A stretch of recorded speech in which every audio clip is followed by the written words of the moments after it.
I'd like to call to order the board meeting for the Northeast Ohio Sustainable Communities Consortium. Welcome to everybody.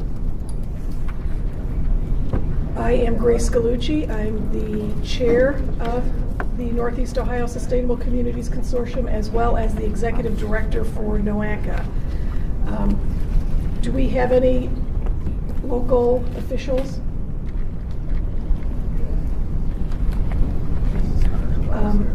I'd like to go around the room then and introduce the consortium members.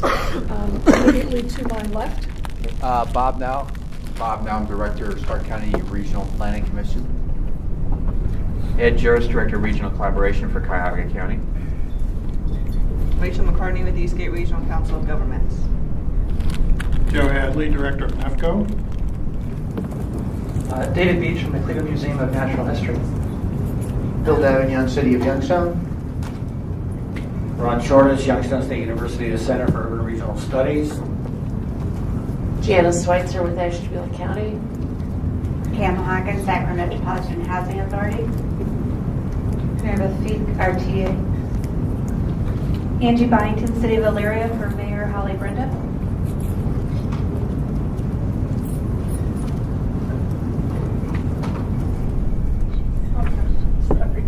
Let's go to Summit County Public Health. Gene Nixon, Summit County Public Health. Connie Krause, Summit County Executive's Office. Jeff Dunn with Stark County Area Transportation Study.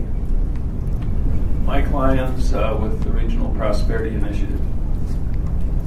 Greg Brown, Policy Bridge. Anna Diasenis, Mahoney County. Roy Church, Lorain County Community College. Kathy Burke, Fund for Economic Future. Fred Wright, Akron Urban League. Thank you. At this point, our second item on the agenda, public comment. I do not have anybody signed in, but is there somebody that would like to make a public comment that somehow missed the sign-in process?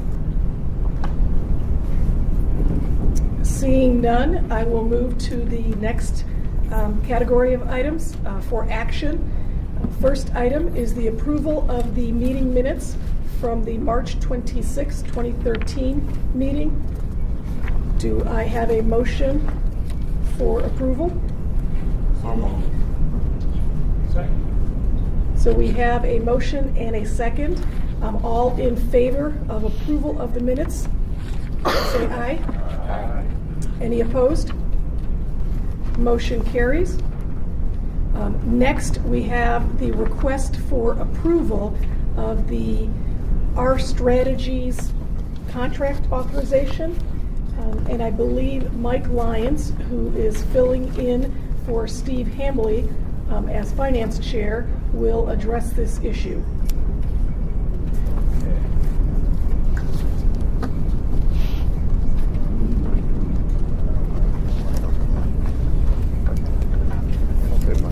Thank you.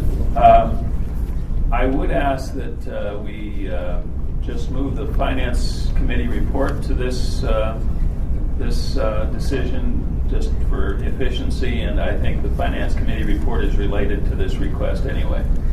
So we will, in that regard, we'll cover these items. We'll first review the current budget and likely expenditures just to give you an overview.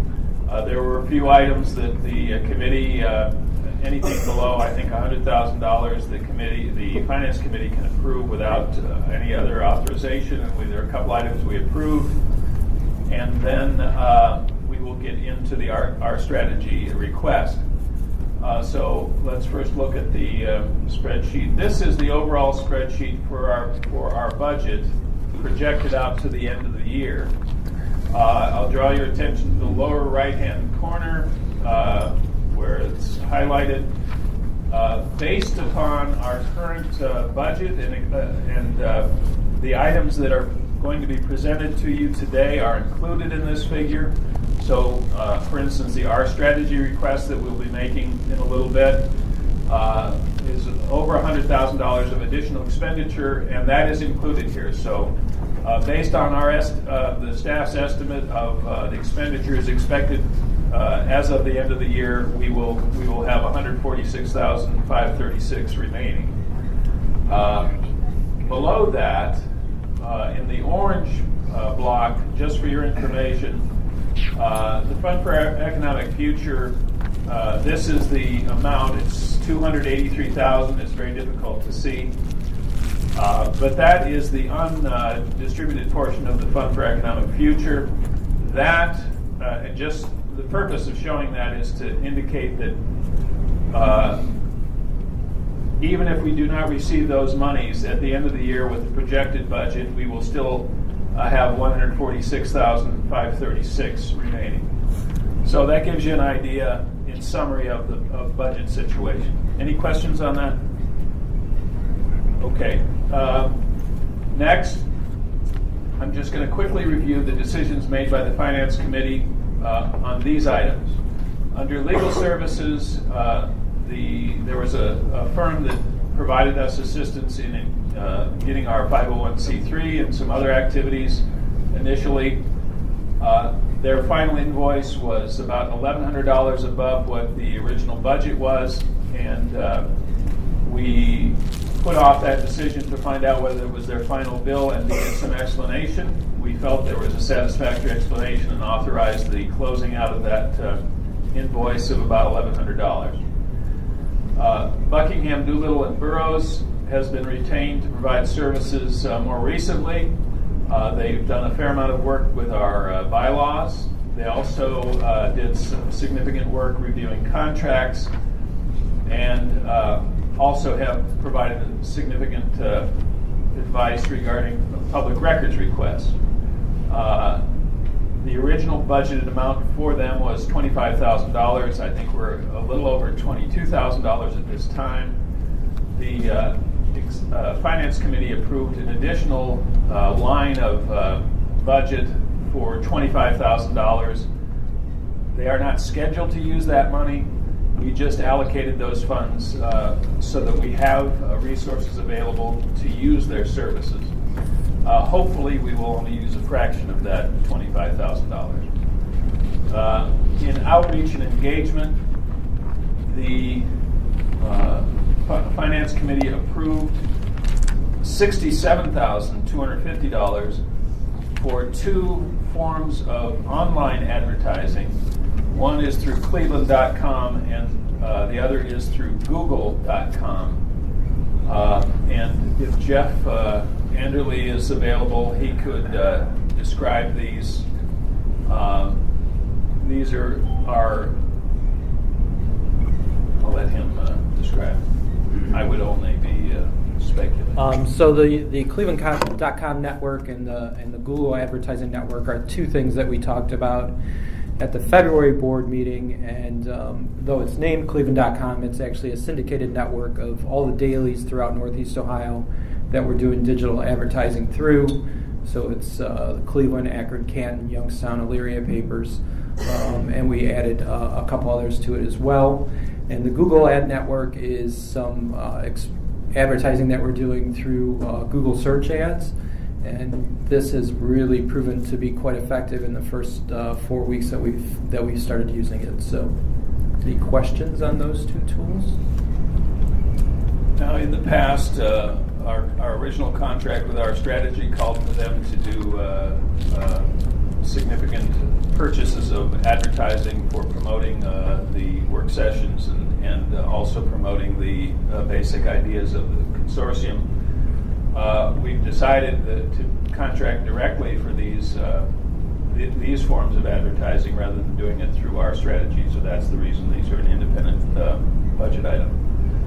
Finally, Imogen Recording has been contracted to record these meetings so that they can be observed online. It's a contract of about $575 a month, a very reasonable expense. And we authorize another $3,500 so that we can contract with them through the end of the grant period. So that summarizes the decisions we made. Again, these items are included in the year-end budget figures we already looked at. Finally, we are now looking at a spreadsheet. You have a copy of this in your materials. You also have a narrative that explains the proposed additional budget items for our strategy. Let me take you through this spreadsheet a little bit. The first column, we have a number of columns here. The first column shows the original budget for our strategy. It was a contract for $356,320. The next column shows some adjustments made within that budget that moved items from media consulting, for instance, was originally $157,500. It was adjusted down to $96,245. You can see conditions and trends platform and website development was increased by $25,000. And some other adjustments were made. Board orientation materials, they were asked to participate in some significant board orientation, so monies were shifted there. And down in printing and related area, $5,000 was added there, and in media buys, $18,000 was shifted to there. So but it did not increase the overall contract with them. Then the third column shows the amounts expended through the end of March 2013. That's $287,822. The next column shows our anticipated payments through the end of May, an additional $62,669. The next column shows the balance remaining under their contract after the anticipated payments through the end of May. So as of the end of May, there will be $5,830 left under their contract. The last column shows proposed increases or additional funds to be allocated for their services. And then the final column shows a revised budget based upon the addition of those figures.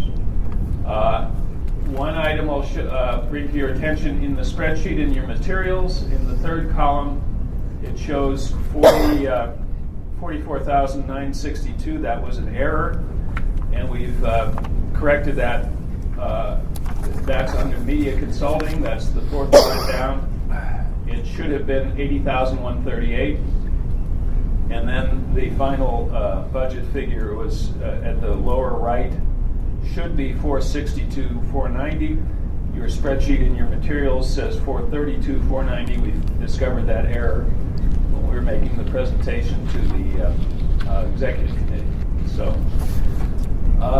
now I will ask Jeff also to just make a comment or two about the value we've received from our strategy up to this point, and perhaps a little bit of an explanation substantively of the services we expect to receive. Okay. Well, I think, as you all know, when we retained our strategy last February and March of 2012, we brought them on board to do media marketing consulting and then website design. We at that time added the conditions and trends platform to their contract to assist with the editing and content and web development for that. So over the course of the past 13 months, in bulleted forms, they've delivered the conditions and trends platform website as well as the executive summary. They've delivered the new Vibrant Neo website, along with the messaging materials, the editorial board materials, and editorial board and media outreach over the last 13 months. In kind of pointing back to the conditions and trends development, if you recall, in the spring of 2012, there was a little bit of debate about the final product that the conditions and trends platform will be, and so that caused a bit of an of increased spending on that amount, and as Mike alluded to, also increased spending on the messaging sessions for the board. So the bottom line on this is that the Finance Committee recommended the Executive Committee that the R Strategy contract be increased by $106,170, and the Executive Committee has made a recommendation that the board approve that increase.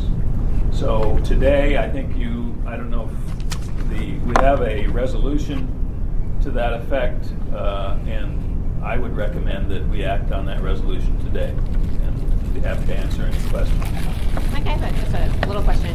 I noticed in the description that it said, based on the original agreement, any requested ongoing services were billed on an hourly basis.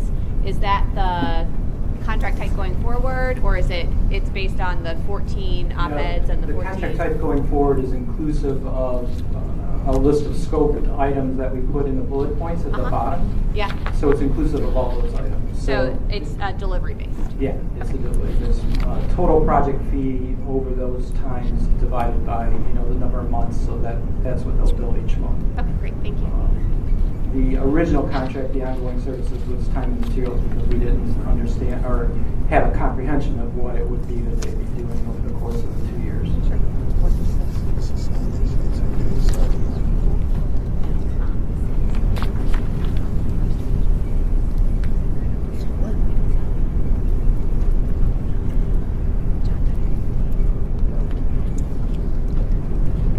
Thank you, Mr. Lyons, for that very thorough report. I do want to remind or notify the board that this item originally came to us last month, and I want to recognize that we take the concept of changes to contracts or change orders, as they are often known, very seriously. So we did suggest that it needed to go back to or go to the Finance Committee for thorough review and recommendation. So we appreciate the work that the Finance Committee has put into this item in doing its due diligence. And as stated, this was presented to the Executive Committee and has been approved or recommended for approval by the Executive Committee to the full board. So at this point, I would be looking for a motion to approve. I'll make that motion. And a second? I'll second. Having a motion and a second, all those in favor of the approval for the Our Strategies authorization, say aye. Aye. Any opposed? Motion passes. The next item on the agenda actually does not require action. The Finance Committee appointments, and we discussed this a bit last month too, we had 2 vacancies due to some changes on the Executive Committee board, and the Finance Committee recommended 2 individuals to fill those slots. It is according to our bylaws, the chairman's responsibility to make those committees appointments. So I have accepted the recommendation from the Finance Committee and appointed Bill Davignon from Youngstown to replace Dan Mamula, and Don Romanchek from Lorraine to replace Mayor Holly Brinda. The next item for discussion, we have our objectives for May, June, and July that Hunter Morrison will review with us. Hunter? I believe, Madam Chair, you have those. You have a handout in your packet. The main act this month, obviously, is the conducting of the workshops, and I hope that you will all plan to attend these. And Jeff will talk a little bit about that more in the engagement side, and appreciate those of you who have been able to reach out to your networks. The second piece of work is to develop the Phase 2 work plan. As you recall, our contract with Sasaki proposed essentially a rolling work plan divided into 3 phases, with the first phase scoped in detail, the second 2 in less detail, with the understanding that we would refine those as we approached the end of each phase. We've started to work on that to define what we are doing in the next phase, which leads up to the develops and then leads up to the alternatives workshops in July. We are continuing to develop the Imagine My Neo online tool, which will be launched in early June. There'll be a ramp up of our marketing to drive folks to that. As you recall, this This was the crowd gauge tool that Sasaki proposed that we've really taken very seriously to develop questions that are relevant to Northeast Ohio, to the issues here. And again, I want to thank everybody who's put hours into that to give our consultants the best information. The regional AI work, the regional assessment of impediments to fair housing, we did 13 regular meetings across Northeast Ohio in 1 week. And then the next week added 3 more meetings in conjunction with City of Cleveland's community development workshops. So we had about 300 people overall, and as Bill Davignon knows, having done these and several other people, these are about the driest reports that one can do, and to have that many people engaged across Northeast Ohio in these discussions was really, again, quite good. The survey is still available and online, and we'd encourage you to review that. We are going to have the report back of the draft report by, I believe, in about 2 weeks. We'll be doing an internal review, then a public review to get people's comments on that.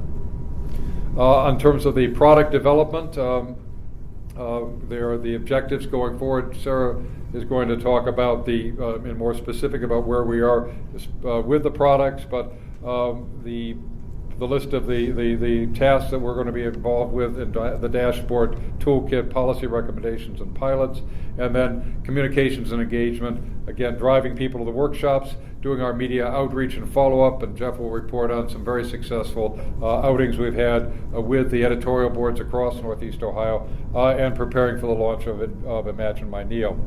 I want to turn it over to Sarah for a report on the products, and as we've said from the beginning, the products are as important as the plan, and so we want to make sure that while today's meeting is going to have a lot to do about the planning process, that we keep you informed and engaged in the products, which are a significant lead behind in terms of our region's capacity. Sarah? And actually, before, go ahead. I have a question. Yeah, go ahead. I'm sorry. On your, can you go back just a couple slides? One more slide. So on your, sorry, the previous slide. On your objectives here, when you note when you note that the objectives are around conducting workshops, are there specific goals, and you might want to talk about this in the communications and engagement or Sasaki update section, but are there specific goals around the traffic to those workshops? For example, is it a specific goal to have 100% board participation? Or are there some goals around who we're reaching for those workshops, above and beyond just the conducting of them? Yeah, well, let me turn that over to Jeff in his report. But there are broad goals. This is really an unprecedented effort across the region. Generally speaking, well, what did I challenge you to bring to the table, Mike Challenger? I think 50. No, 125, I think. Ideally, we'd like to get about 200 people to these. We are working very hard to get that and to have over the range of meetings a wide diversity. I will tell you, it's hard sometimes to sell moonbeams. It's hard to sell a planning process that people are unfamiliar with.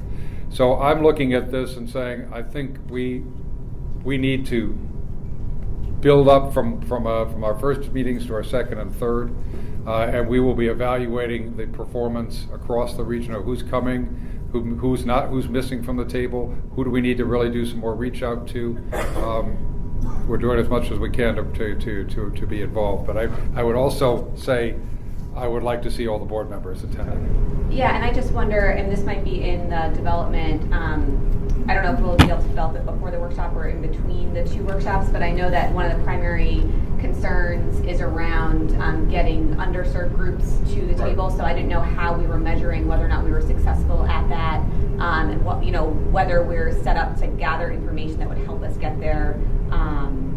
It just wasn't clear to me whether we had specific targets, and if we don't, then maybe I don't know if we have the opportunity to develop them. I know that these are coming up next week, So I don't know if we want to develop those in between the first and the second, but it just seems like something we want to measure whether or not we're doing it. Right. I think, and again, Jeff, with the Communications Engagement Committee has worked very hard on how to define, particularly underserved, not just the traditional market, but those who don't attend meetings, which is part of what crowd gauge is about, or Imagine My NEO.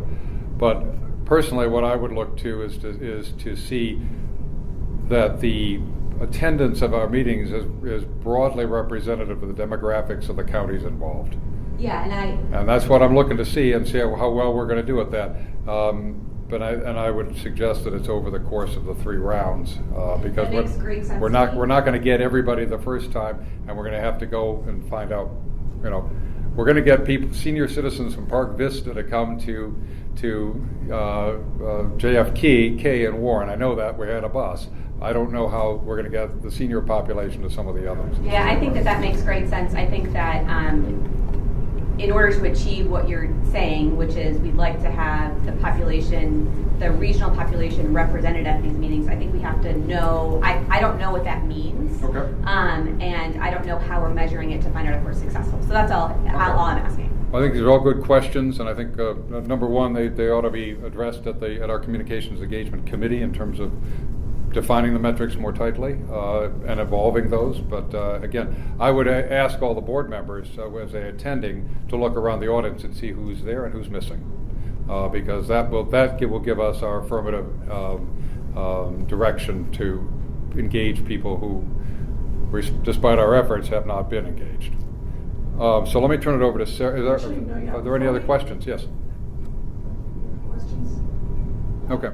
No, so before we turn it over to Sarah, I do want to speak a bit more to the regional AI, and I want to say this very carefully. I know that there's been a lot of hard work put into the regional AI as well as the other things that we are trying to accomplish, but there has been some public input relative to the AI study for Geauga County that suggests that certain individuals are not comfortable with the process or the methodology that we employed there. So I have asked the staff to review the consultant's work relative to obviously the entire 12 county region, but most specifically Geauga, looking at the specific inquiries that have been made by the folks who have attended those meetings. So I just wanted to make sure that the board is aware of that and that the public understands that we do take public comment very, very seriously, and we appreciate information that's given to us, and our objective is to ensure that the work that is done and presented is absolutely the best possible output it can be. That's correct. And following your board meeting, the NEOSCC board meeting, Madam Chair, we did meet with some of the people who have expressed concerns and intend to follow up with them. Okay, great. Thank you very much. Now, Sarah. So Sarah Mayer will give us an update on the progress and status of the products. Okay.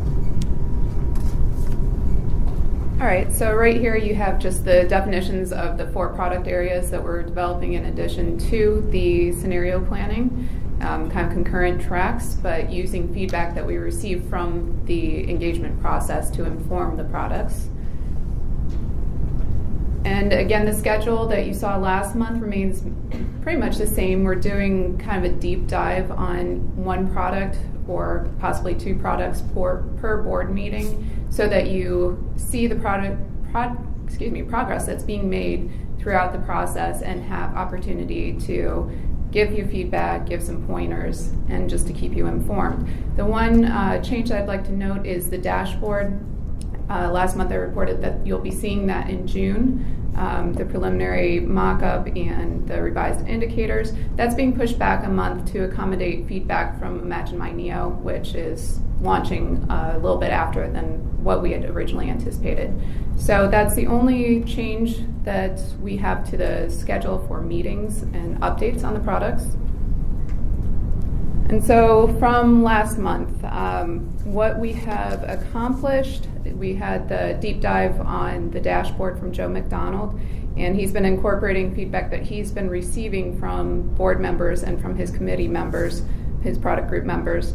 And he's also begun work with the HUD flagship indicators report. This is for the grantees that came after us. They are required to track certain indicators as a requirement from HUD. And the idea behind that is to have kind of a baseline across the country and have some standard measures that people are employing so that they can see how effective the program is in general over the long run. And this is also something that, even though we're not required to do it, we are taking it on to do an analysis of the indicators, the HUD flagship indicators. Some of those are BMT and various other measures. I think they have 7 or so flagship indicators. So we are tracking that as well. I think that puts us in a better position if we are going to exist beyond the end of this grant period to perhaps go after additional funding. So he has also been working with Sasaki to make sure that the areas that he's focusing on for the dashboard, while they measure different items than what the scenario planning measures in terms of their indicators, which are land use based, that there's at least alignment and as much as possible kind of some ties between the two of them, that we're using kind of the same language with them. So he's been very busy. He's also handling data for the effort. So each of the program managers has dual responsibilities within the office. So they're working on multiple things at one time.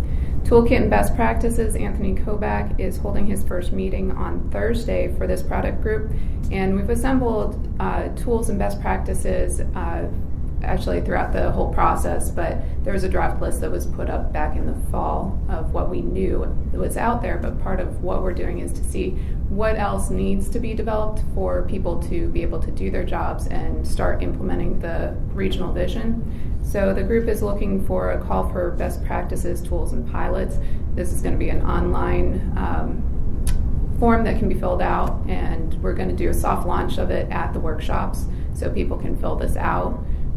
Paper-based version, but then also sending it out in late April, early May, so that it's not driving traffic away from the workshops or attention away from the workshops. And policy recommendations. Kelly Britt has been continuing work on the framework, got from her product group the go-ahead for the structure for the policy brief, and she's still on schedule for presenting back to the board in August on the policy recommendations. This effort is largely informed from the engagement process through the workshops and through Imagine My Neo. So some of her work right now is focusing on the engagement and helping out within the office and driving traffic to the workshops and just coordinating with Cobalt Group and with Sasaki on that. And then finally on the pilots, we spoke about this quite a bit at the last board meeting. This was the product area that was to be headed by Mark Barbash, and we have, since he left at the end of the year, we have assigned Julie White of the NEOSCC staff to head up the products group, or pilots group, and she's being assisted with a couple other staff from the NEOSCC PMO. And their first meeting is set for May 15th from 10 a.m. to noon. And I'd like to please suggest that if anyone has ideas for pilots or projects that their agency has wanted to implement, say for funding availability, to please be involved in this product group. We need very concrete ideas of what kind of projects we should push for as the planning effort kind of wraps up and we go into the implementation phase. So if you have ideas, please come to that meeting. And there's draft pilot criteria that staff has put together. That's going to be the focus for that first meeting. And they're also being involved in the request for best practices. So the look ahead is just a summary of meetings and major milestones that the product group managers are going to be handling. So I'd be happy to answer any questions if there are any. If not, I'll pass. Oh, I'm sorry, Becky. I'm feeling very chatty today, I guess. I don't know. It's a question of clarification. I don't know. This might be for Kelly. I don't know. Over there. Oh, hi, Kelly. Kelly. On the policy recommendations that you mentioned, Sarah, you said that this will be affiliated with the Imagine My NEO work and the work coming out of the workshops. Am I understanding correctly that the policy recommendations will focus on those policies that need to be changed or put in place in order to realize the long-term vision? Okay, great. And then will your group also, is it also working on then how we, like creating a plan in order to drive those changes, or is that something that's being tackled separately? That's part of the plan for the recommendation towards the end, but right now we're not looking at that right now. That's going to be part of the overall vision. Stand up, please. So yes, we will be doing that, but it'll be part of the final vision, and we're not looking at that right now. So that'll be the work that you look at in August when you put forward this list? Well, it'll be more like November because everything will be done. So we can't recommend policies without having the final vision out. I understand that, but when you have your draft policies put together, we'll start thinking about, my only concern with the November timing, and maybe we're just not communicating, is that if we're trying to think about what the future is of NEOSCC and how we work going forward, that one of the things that could potentially be really powerful with this group is advocating policy change on behalf of Northeast Ohio. So while we might not know yet what all of those policies are, if we start to have an understanding, then we might want to think about how we organize differently in order to advance those. So that might be just a separate group that's thinking about it. I just want to make sure that somebody is thinking about it. Yes, we are. Yeah, it will be, all of that will be drived up to the August policy brief, and then what I mean by November is that is final. There will be, all the work will be done and complete by then, but you will have a very good idea of what we're aiming at way before November. Great.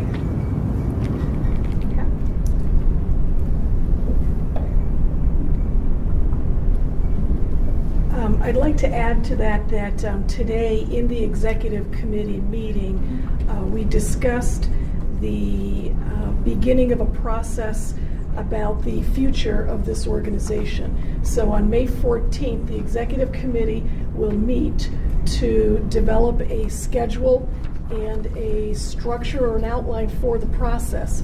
And the first thing that we believe should be the focus of that process is a board retreat whereby this group really sets aside some time, perhaps half a day, to think about where the organization needs to be at the end of this process. And Ms. Burke's comments about policy recommendations are very much on target with those discussions. And so it is important as we look to these products as well as some of the other outputs of the existing organization's grant that we think about how that will impact the future. Great, thank you. Grace, will that meeting be open to any board member? Yes, yes. The May 14th meeting is an executive committee meeting, but yes, it will be open to all members. But specifically, we're looking at planning a retreat that will be for all board members.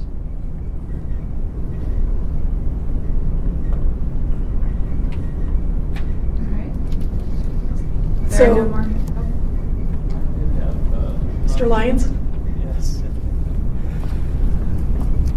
On these work products, I have a little bit of concern. I'm not sure how to articulate it, but my impression is that, in my experience so far, is that the process of developing these products is principally going to be a staff-driven process, and I just want to, I guess, express a little bit of concern I have that we not ignore the working groups that are put together to assist with these. And I'm a little concerned, I guess, a little bit related to what Beth has said, that we get to August and then November, the staff produces a document, and there's really not that much participation of the working groups put together to participate in that. And again, I'm not sure how to articulate my concern, but I have a little bit of concern that the approach is looking to me like basically an assignment to staff to do a white paper that kind of summarizes things, and that's my concern. So, for what it's worth. Mike, I'd like to respond to what you just said. Can everyone hear me? Do I really need the microphone? Yes. I can tell you from the dashboard perspective, of which I am the manager, and Emily Campbell is one of my members. The working group has been very actively involved in developing the dashboard. What you saw last month when I gave my presentation was the direct output of the working group's input.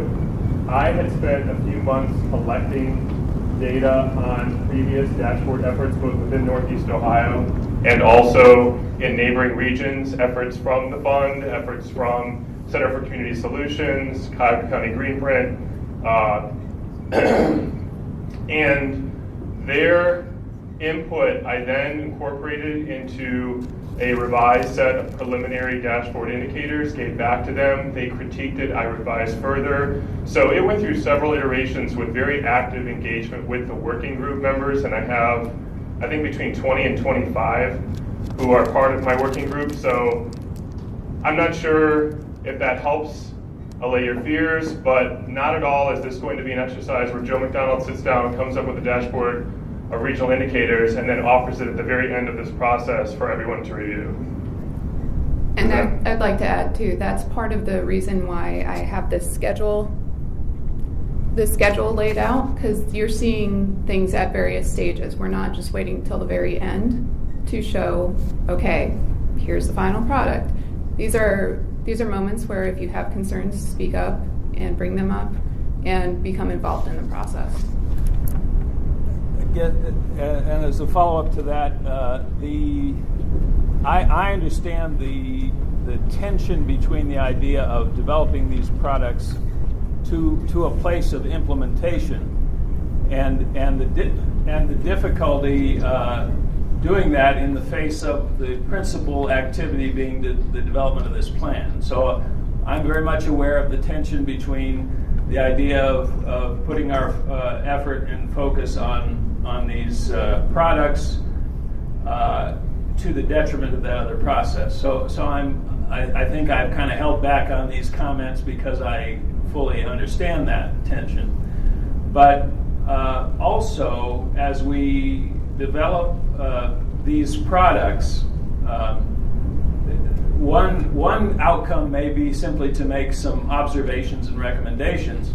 But as much as possible, I hope that we could try to move toward implementation, not just a kind of a document that summarizes our observations. I think the thrust has always been to move as close to implementation as possible, and I think that's a little bit what Bethia's comments were too. So again, these are just observations. I understand the tension that we're dealing with here, and the order of things, and part of the argument is that, well, we can't even develop these things until we know what the outcome of the that's, and I'm not sure what order all that takes, but that's my concern. Yeah. Okay, and I appreciate your comment. It is helpful. What you said is helpful. So it isn't intended to be a criticism, but just another point of view to perhaps move us a little bit. Thanks.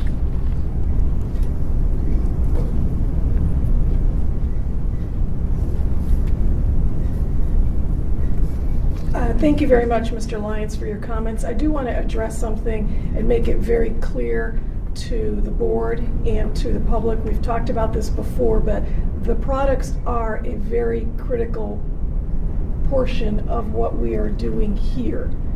That being said, I don't view, and I don't think staff views, nor should the board view, that there is a tension between these products and the output of the HUD grant regional strategic plan.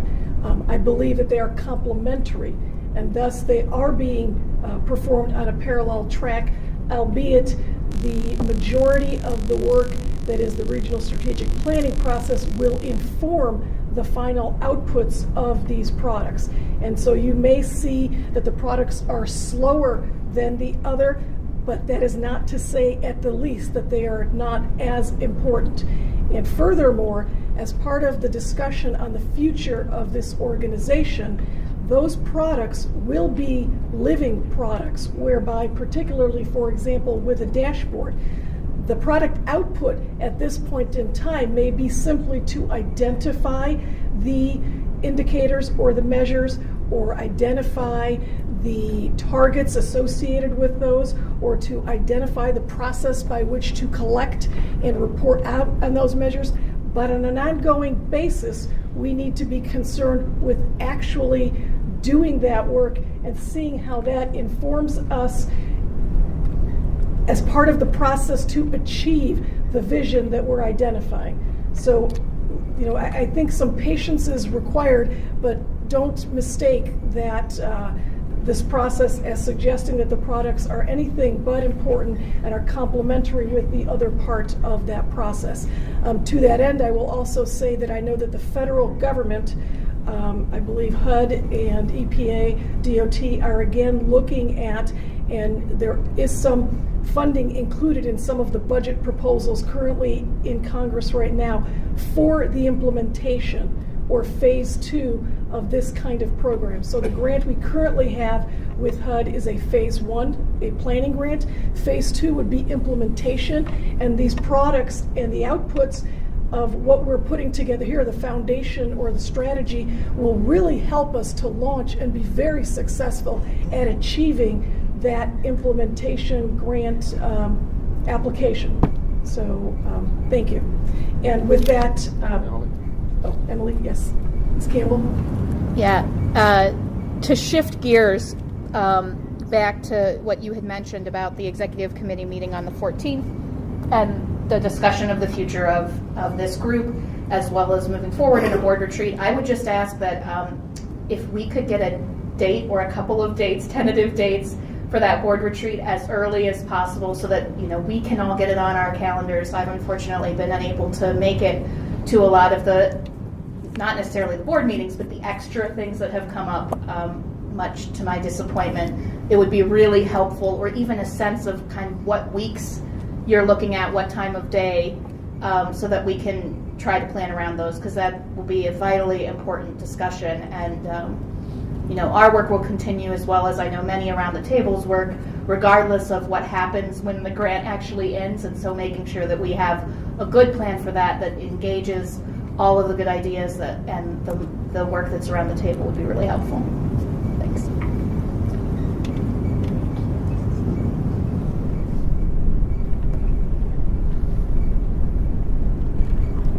Thank you. Excellent comments and a lot of things for us to consider. We will make sure that we provide that kind of information, particularly regarding the availability and the dates, as far enough in advance, because the objective is to include everybody. Okay. With that, Sarah, are you still on? Are we moving? Speak had a question. Oh, another question? Okay. No? Okay. Just a comment. You talked to us about pilots. Many of the RTA projects are capital projects, and our planning projects are very much in line with what you do. So I guess I should just wait until you get your work products defined and before I give you a list of projects that I think will fulfill some of the needs. Did you hear me? No. Oh, okay. Many of the RTA's projects, capital and planning projects, are in line with the scenarios and the work products coming out of this effort. So I guess I'll just wait until you finalize those, and then I can probably plug in some projects that might be good pilots for you, like stationary planning, like some of the TOD work we're doing. And that can be captured in the call for best practices pilots projects. So in a couple of weeks, or 1 week. Yeah, 1 week. Yeah, 1 week. Okay.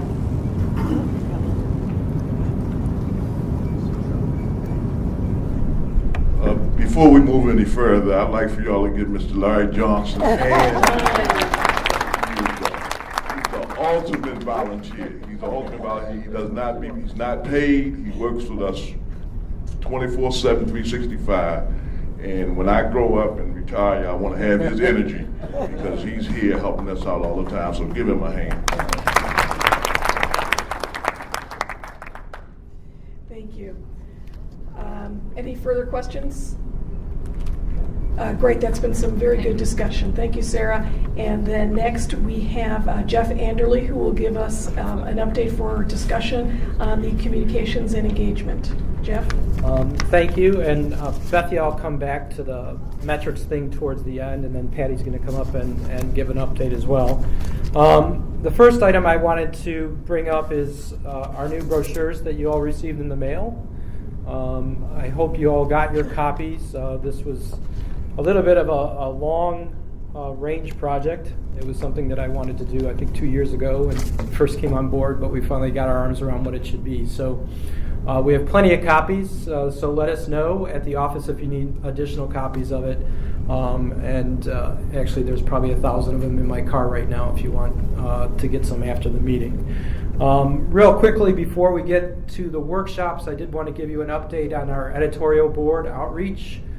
We have had, I think, very successful meetings with the Plain Dealer, Cranes Cleveland, the Akron Beacon Journal, with the Tribune Chronicle, with the Chronicle Telegram, with the Vindicator, and we're still trying to get into the Canton Repository and the other Lorraine paper. I think in each of the settings we've been received very well and had very good dialogue about what it is we're doing. And the results of that you'll start to see later this week, and we have soft commitments from the Beacon Journal, from the Chronicle Tribune, and from the Vindicator to be publishing op-eds sometime later this week.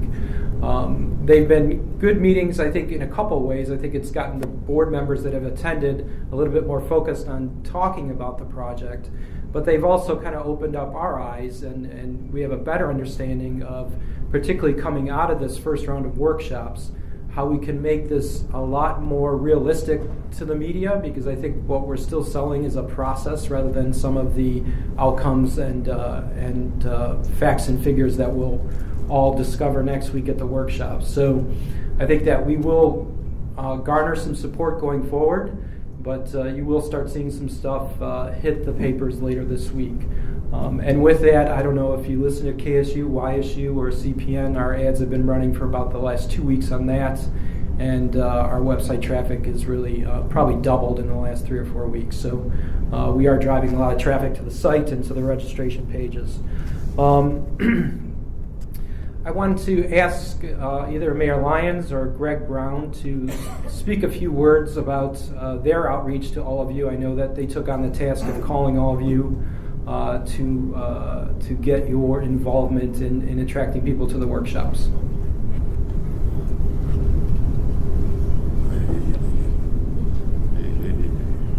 Hey, good afternoon, everyone.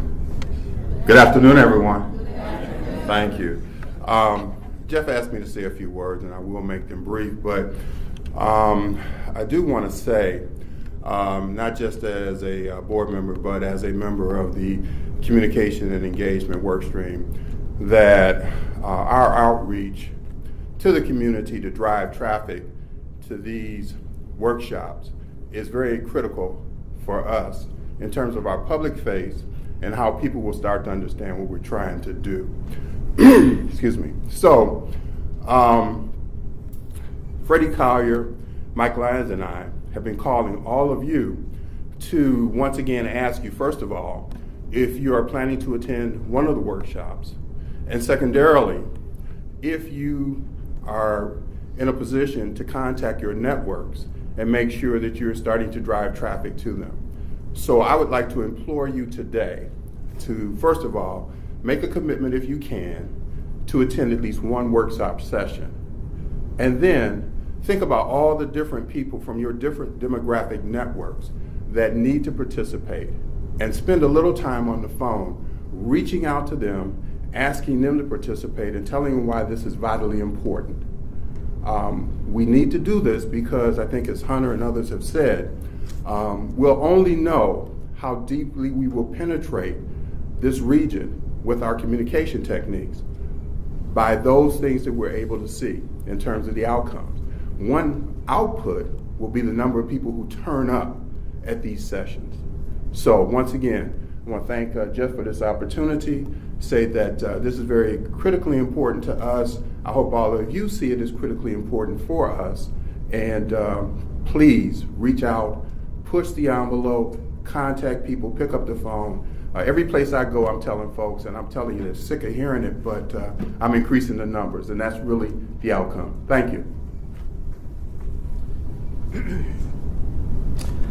So a couple of points, and we'll come back around to Bethia's earlier question.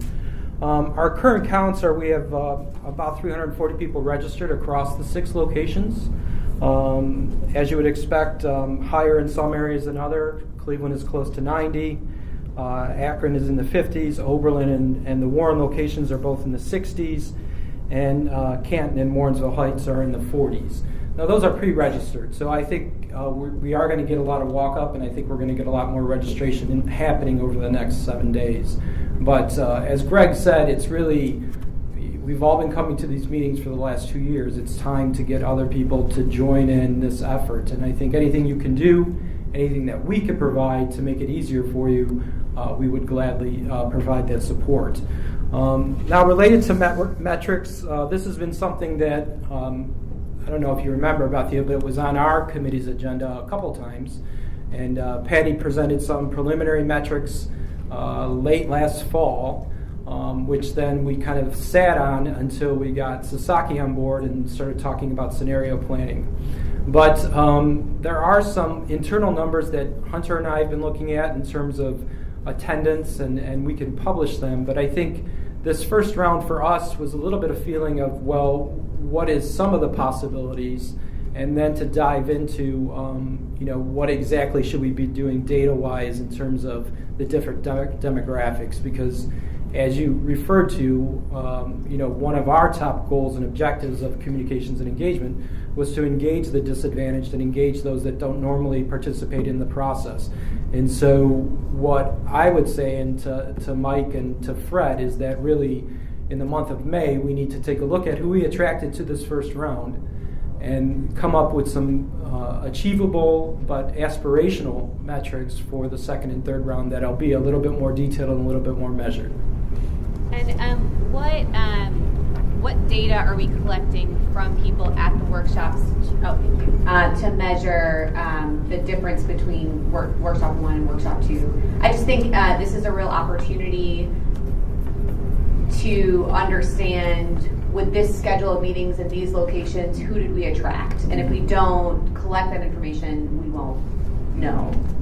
Well, at the basic registration level, we're collecting basic contact information, particularly zip code, so that we know what areas and locations we have been driving people to, and that'll be the same thing when we start Imagine My Neo. But in terms of other detailed contact information, I don't know, Patty, do you want to come up?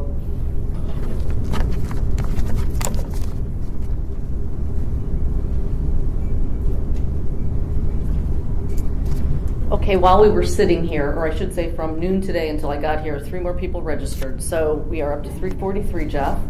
And I first of all want to thank everybody for the work that they've done to date over the last 4 to 5 weeks in reaching out to your networks. As Jeff said, the pre-registrations are anywhere from 20 to 35%, in some cases almost 50% in terms of pre-registrants. There are new people on the registration list from the folks that had been engaged with this activity up until now. And to the point about capturing data as we are going through this process, of course it's important for us to be able to recontact people and engage them. So as Jeff said, there's basic information being collected. But as we go through the workshop, what you will see is our way of sort of inserting demographic data. We'll be using the turning technologies to get people to practice using the handheld polling devices. So people will be asked, with what gender do you most identify? 1 for male, 2 for female. Everybody will see how many women and men are in the room. We're going to do the same thing around race and income, and if we have time, we will get to some other more specific questions about where people came from below sort of zip code. but not just for our purposes, but so people can see who's in the room. I mean, people need to know who they are visioning the region with. The other thing that we will be doing as a part of the workshop process is beginning to build the capacity for the future workshops in terms of facilitators, in terms of reaching out to new networks of people. Just in the last 2 weeks, there have been a lot of phone calls coming into our office as people have been hearing about this, wanting to know what's up.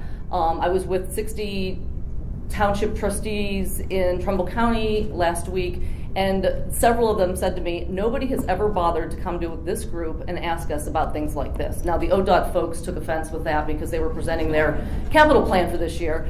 And then somebody quickly stood up and said, no, you're here, we're not talking about that. We're talking about really asking us for what we think and how we can be part of a larger leadership structure in the region. So people are responding to this messaging, and I think, as Hunter said earlier, there is something very tangible that people are able to get their heads around now, and I think that's the messaging you need to use when you're reaching out to your networks. What I've done for your ease of use is we've printed off a list of the folks that have already registered, so you know from those 6 sites that we are having the workshops at where people have already registered. For some of you who have a regional reach, I gave you copies of all the 6 site registration forms. Please review that. Please look into your Rolodex, your Outlook, your Gmail, and invite people to come. And the thing that I have found most helpful in explaining this to people when they're like, what is really going to be produced as a result of that? And that's like, okay, not a 30-second answer. I'm basically reminding people that if they're interested in the region, they're clearly engaged in something that keeps them here. People choose to live in Northeast Ohio. And what I basically say to them is, why do you choose to live here? And how do you want that thing to continue to be here to keep you here? And instantly, the light bulbs go off in people's heads. So there's a really simple way to talk about this, and I think if you can spark people's passions and let them know that there's an authentic process underway to listen, because that's what we're going to be doing at these workshops. We're going to be listening to people. It really does connect with people who are here in the region, who choose to be here and get engaged in something around which they are passionate and have an interest in. So with that, I would say, please let us know if you need any help reaching out to your networks, and to also think about folks who you traditionally don't reach out to. I mean, that's the other big thing. We've got a pretty diverse network of people in the region where we are targeting a lot of different demographic groups of people, and we would expect you to do the same because you do have diverse networks. So please, again, don't just reach for the same 10, 12, or 13 people. Look broadly at people that you know who care about being in Northeast Ohio, who are passionate about something, and who want to be listened to, because at the end of the day, everybody wants to tell their story. And I think that, if I could just say one thing, I think that's the great, thank you for the clarification on what you're collecting. If we want the board to own these outcomes, that we want the board to reach out to networks, we want the board to participate, I think the board should own the goals. So Jeff, you mentioned that you have some internal things that you're measuring. Can we set a goal around 100% board participation and some goal around the number of people beyond? I think something you said, Patty, really struck me, that you said that there's some number of people beyond those who have already participated in this process. Can we set a goal for either a number or a percentage of people who haven't been engaged through our work streams in the past that we're going to reach through this first effort? And then from there, maybe we need to look more at a demographic breakdown for the second and third. I just really feel like we should own something. And that's possible. Hunter had asked us to track things in that way, so the management tool is in place to do that. So we can definitely propose. Hold on. Go ahead. Well, Brad got you wound up today, that's sure. But from the engagement and community and engagement committee, we do own it. That's for sure. Well, I wonder if the whole board can own it. That's what I mean. I don't think it should fall just on Jeff's shoulders or Patty's or Hunter's. I mean, I think this is our job as the board. Yeah. Betty, I think you may not have attended the meeting. It might have either been Brad or maybe no one was here when the idea of the networks of networks a couple of months ago came up relative specifically to these. And we had talked about the number 10, that each board member would commit to bringing 10 people. Now you've added something to that, which is great, which board members themselves should attend. So that's fantastic. So yeah, I think that should be a goal. We will take attendance. Now, 10 was my initial thought, but then I've heard other numbers go out there. So certainly we can get higher if we want. I'm prepared to take bids today, and we can come up with a number. If I remember, Grace, you said 5 and I said no, 10. No, I said 10. I think I said 10 and you might have said 20. But yeah, I think 10, if everyone could get 10 to 15 people, and as Patty said, people that don't normally go to these things, it would be great. Now, when I said we have internal numbers, we did push and we kind of made Patty go out and find a bunch of different spaces because we wanted to get at, up to 200 people at each of these meetings, at least have the capacity to hold 200 people. So back in, I think, February and March, that was our goal, and that was, something that we wanted to strive for. And now we're looking at a little bit more intermediary goals around, 100 to 120, depending on the location. But, if everyone on the board could commit to being at least one, and everyone on the board could commit to bringing at least 10 to 15 people to these meetings, and they don't have to be at the same meeting. They could be going up to Cleveland or up to Warrensville or where have you. But that would be great for you to own. Well, I don't know how we measure the second thing. I think the first thing, it would be great if at the next meeting we could report out on what percent participation. And I just wonder if if we could have a second measurable, achievable goal on percent new, or that we can see next meeting and see if we meet it and achieve it. I just would really, I just want this. Patty, this is something you and I have talked about, and Jeff and I have talked about in terms of crowd gauge or imagine my Neo. We've talked about a question, is this the first time, or how often have you come to sessions like this? Is there a way of simply seeing who's a newbie as opposed to the usual and customary? Because we really are trying hard to get away from the usual and customary people who always come to these meetings. So I think in the turning technology keypads embedded in the city of Youngstown, thank you very much, Bill. That gives us the opportunity to query. And I think we've also, Jeff, talked about in the demographics for Imagine, that we would probe, is this the first time, or how frequently, or some way of getting that. The other way we're looking at this, and frankly, is through the social media, and to really try to use that to reach into some other demographics.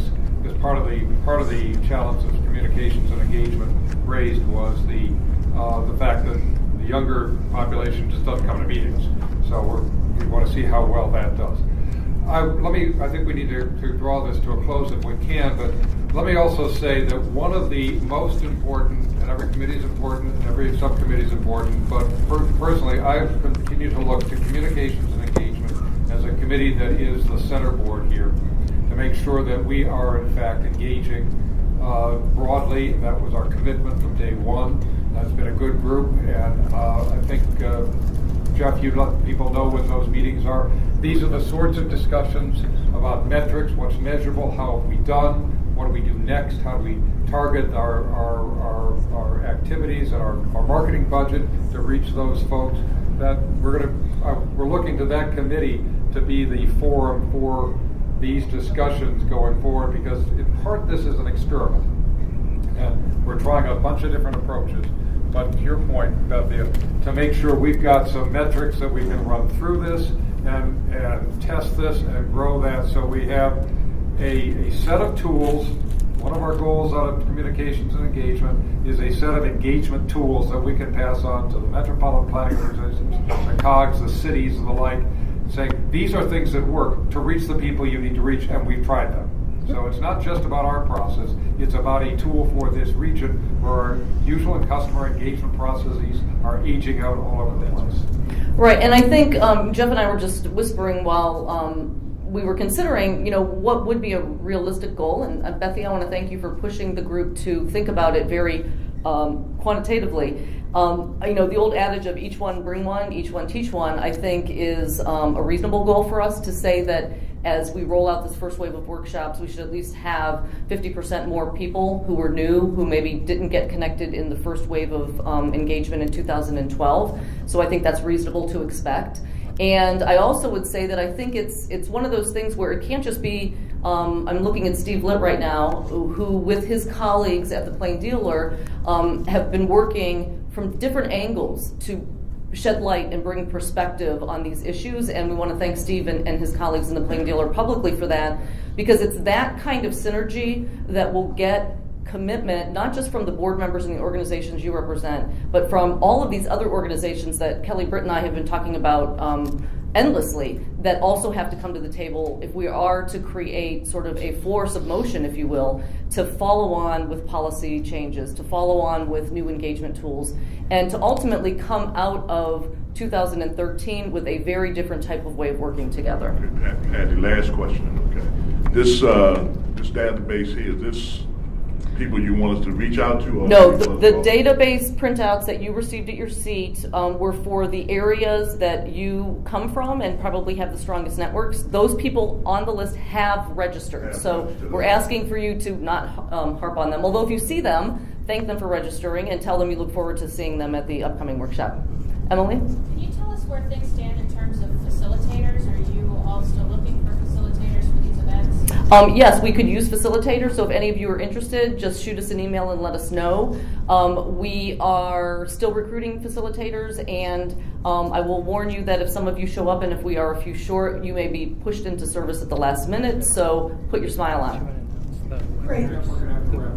Okay, there's 2 training webinars for facilitators this Friday and Monday at 9. Okay, and what I'd like to do, just to sort of close the conversation and sort of assert that the board has in fact bought into this and has some ownership, I'd like to make a motion to pass a resolution that has each board member attending one of the workshops, each board member trying to get 10 people to the meeting, and overall a goal of a 50% of the, whatever Patty said, the new people. New participants in the process. Right. So I would like to, so that's my motion for that to be the goal of this board. Do I have a second? Second. Okay. All of those in favor say aye. Aye. Any opposed? Great. Motion passed. Thank you, and we'll have a report next month. Okay. Thanks, everybody. So next we have the NEOSCC team who will talk about the scenario planning workshop update and what to expect. This again is the very critical portion of our overall program. And do we have Chris, who's here from NEOSCC? It's weird. Remember I launched it in Explorer. You all can hear me. This is James Miner, and now we have the camera on, and joined by Chris Warren here as well. Hello. We have the Prego team on the line, and we have Patty and Paul in the room as well. And we're happy to be able to join you from our office in Watertown. We're so used to telling people that we're from Boston because most people outside of the region don't know where Watertown is, but it seems now the whole world does after the time. As you can imagine, we've had quite a week here with all of the bombings and everything that happened last Friday. Chris here was actually working late into the night on Thursday on some of the materials you're going to be seeing today, and got on his bike at around 1 o'clock in the morning, completely oblivious to the world around him, and almost found himself in the middle of the firefight that happened here Friday morning. So we went into lockdown mode on Friday. We spent the day on Saturday trying to figure out what the hell happened.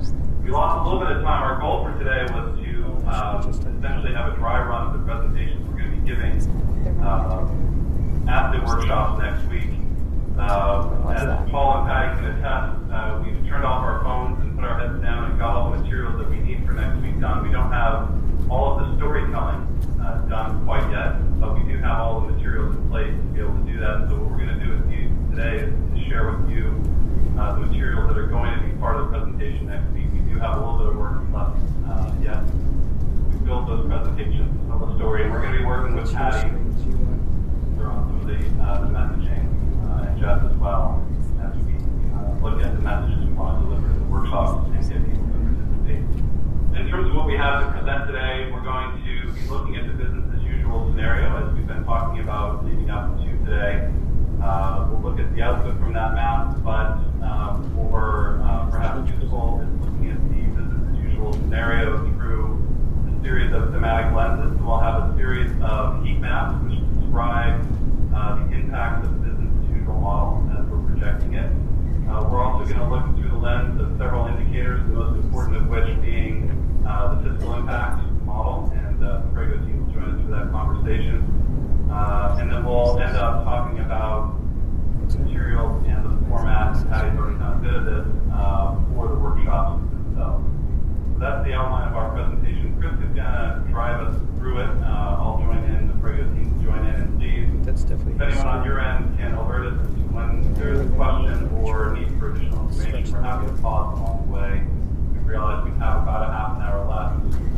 We'll try to move fairly quickly, but we have plenty of time on our end, so we're happy to slow down as much as everybody has time to absorb the materials and make sure that you all understand what it is we're trying to do with the material that we've got put together. Yeah. Well, good afternoon, everybody. Thank you for your time. Can you guys hear us okay over there? Yes. Okay, great. All right, so we're going to start with an update on the scenario itself. So what you're seeing on the map is a map of current conditions, land uses, organized into the categories that we're using within the scenario model. So I'll give everybody just a minute to look over the map. Sorry, I'm getting a pop-up on my computer here. Okay. So give everybody a minute or two just to look at the map and just notice the categories of some of the colors, and then I'm going to flip to the business as usual scenario.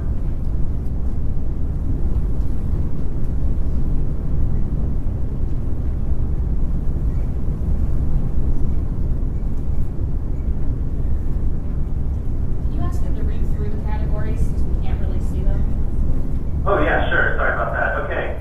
From top to bottom, in a kind of salmon color is mixed use, mixed commercial and residential, usually high density residential. The red color is commercial, purple is industrial, and then there's three shades of residential. The brown color is high density urban residential or multifamily housing. The orange is urban, and the kind of tan or yellow color is rural estate housing. The lightest green color that you see in kind of predominate through the rural parts of the map is agriculture. The darker green is publicly owned, it's like parks and conservation. The dark purple color are abandoned parcels. There's kind of a green that's a little bit darker than the ag. You can see a lot of it, especially in the eastern counties, which is other unbuilt. And that can include things like forests that aren't protected, or it could include vacant parcels generally within an urban area that aren't necessarily abandoned, they just haven't been built yet. And then other built is the gray color, and that could be government building, institution, hospital, things like that. And then the dark blue is water. Thank you. Sure. Okay, so that's current, and this is business as usual. So I also made a slide that just shows only the new allocation of business as usual. I'll bring that up in a minute, and I can also flip back and forth between the two. So my appointed or newly allocated land uses. So you see in there's a fair amount of abandonment occurring, particularly around Cleveland and Youngstown, and then there's some suburban development and a little bit of low-density rural development, especially in some of the central and western counties. And you can see some of the conservation appear in some of the rural areas as well. And again, the levels for all of these things are straightforward trends from historical records. So we're not predicting anything. We're just extrapolating the trend. So, for example, the amount of green conservation you see, that's the amount of conservation that was experienced in the past over a similar time frame. In case any of you are wondering or looking at these maps saying, okay, well, what am I supposed to be reacting to, or how am I supposed to discern whether these are accurate or not? It's not actually the point. This is the raw output of the business as usual scenario, which is the basis for everything else we're about to show you, which begins to tell more of the story about impacts of this and in a much more clear and concise way around individual thematic issues. So this is just to kind of expose the methodology that went into creating the business as usual model, the land use categories that were created, the way they were allocated, and then the way that the land use classifications change going into the future, which then we can attach a number of other data points to create these next series of maps to show. So I'll go back and just flip back and forth a couple times so you can see the difference. So current and business as usual.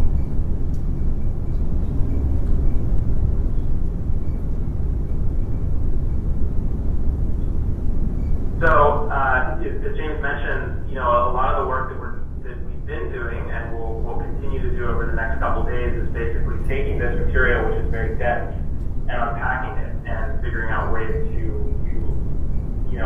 isolate elements of what's going on in these maps to be able to understand, to tell the story of what's happening and understand what the most relevant issues and solutions are.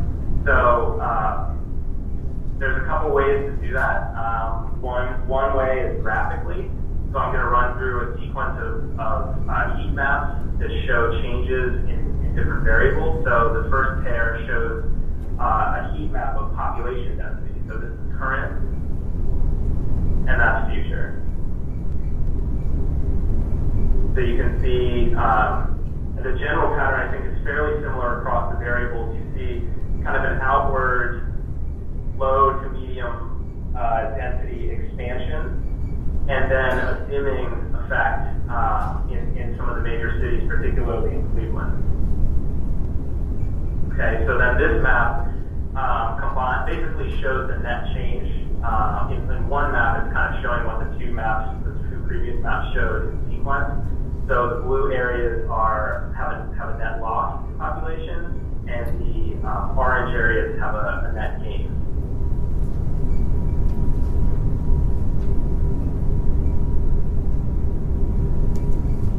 And the next set of maps show households. So current households and future.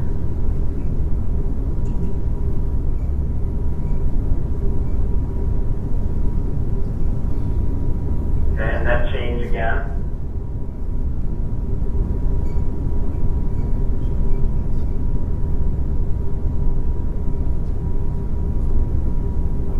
Okay, and then these maps show employment density. So this is current employment density and future employment density.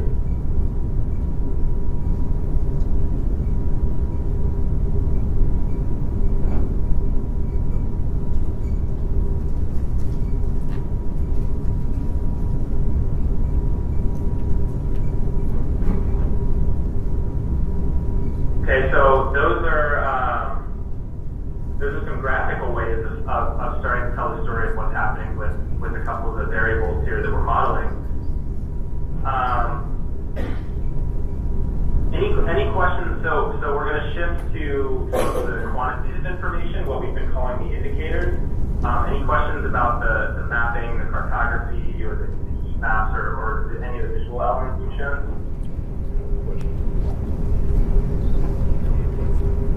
go ahead. Should we just go ahead? Yeah, I have a specific question.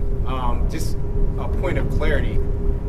This is trend data based on the idea that if we stay on the trajectory that we're on, this is how it plays out, is what you're saying. Is that correct? That's exactly right. Yep.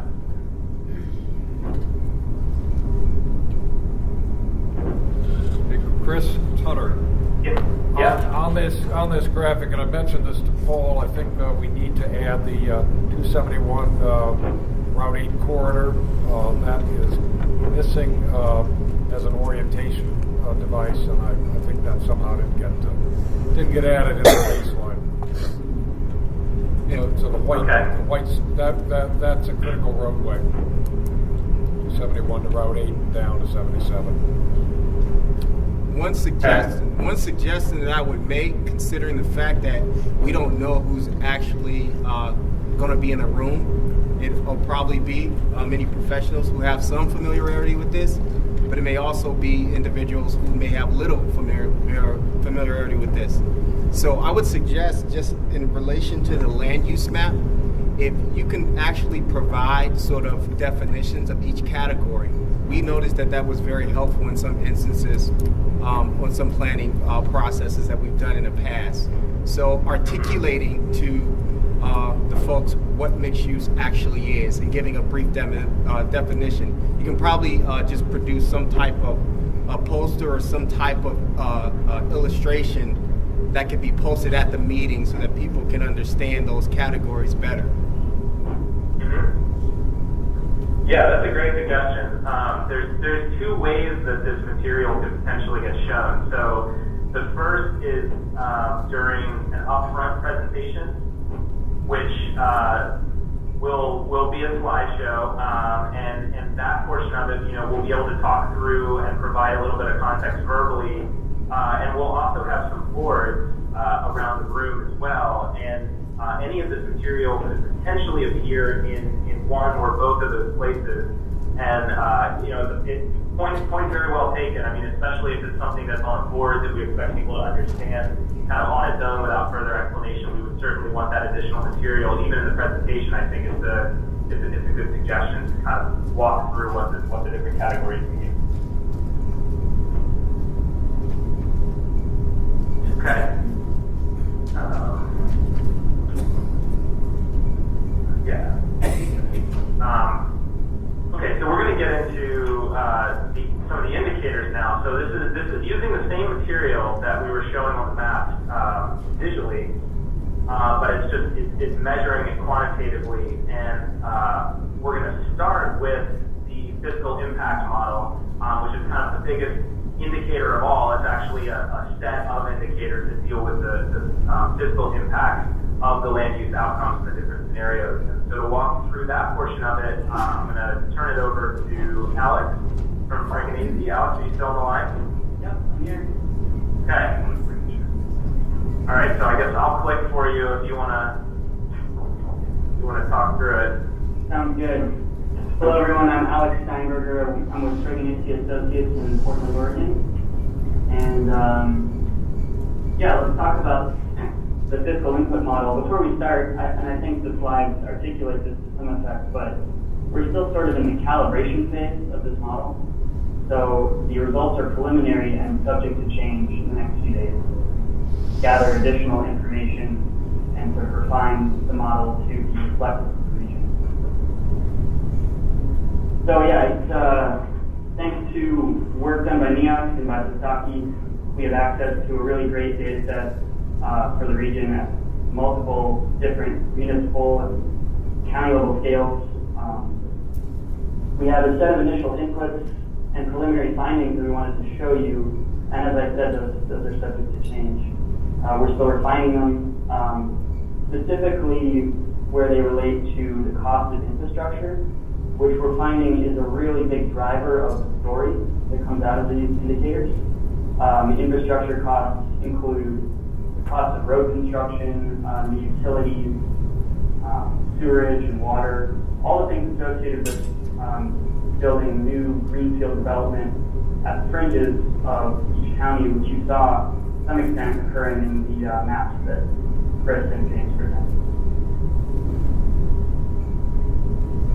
And once we get those nailed down, we'll be able to really get into the story and trying to understand what's happening region-wide in terms of the scenario, existing fiscal impact, and what we see possibly occurring over the next 30 years.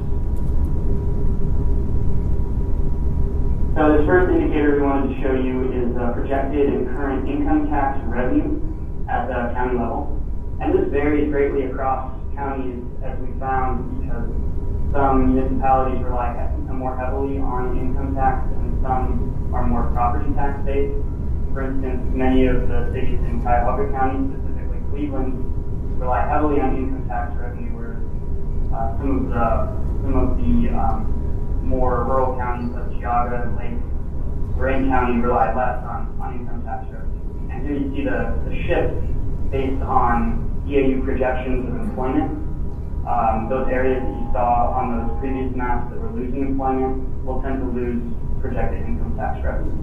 So Cuyahoga County or Mahoning and Trumbull counties, they're projected to lose income tax revenue, whereas those counties that are gaining employment in the trends, such as Edina, Lorraine, Geauga, those are projected to gain income tax revenue over the 30-year time horizon.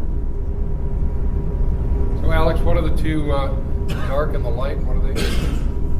I'm sorry, I'm not sure how big this is on your screen, but the dark is existing income tax revenue aggregated up to the county level. So that includes all villages and cities within the county. And then the light blue is the projected aggregate income tax revenue at the county level. And again, it's hard to see it, but it's the horizontal axis is the counties themselves.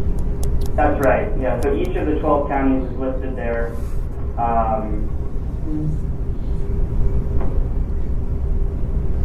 I can go through a bit if you think that would be helpful. Yeah, I'm not sure. Yeah. Would you? So first is Ashtabula. You can see very little change there, as the overall employment change is not projected to be very large. And then the next is Cuyahoga County, where you see a large shift in projected income tax revenue. That's due to a very large change in projected employment. Next is Geauga County, where you see an increase. Similarly, Lake and Lorraine counties, which are numbers 4 and 5 from the left, they look very similar to Geauga. And Mahoning County has a slight loss, I think owing to loss in overall employment and also not being as heavily income tax based as Cuyahoga County is.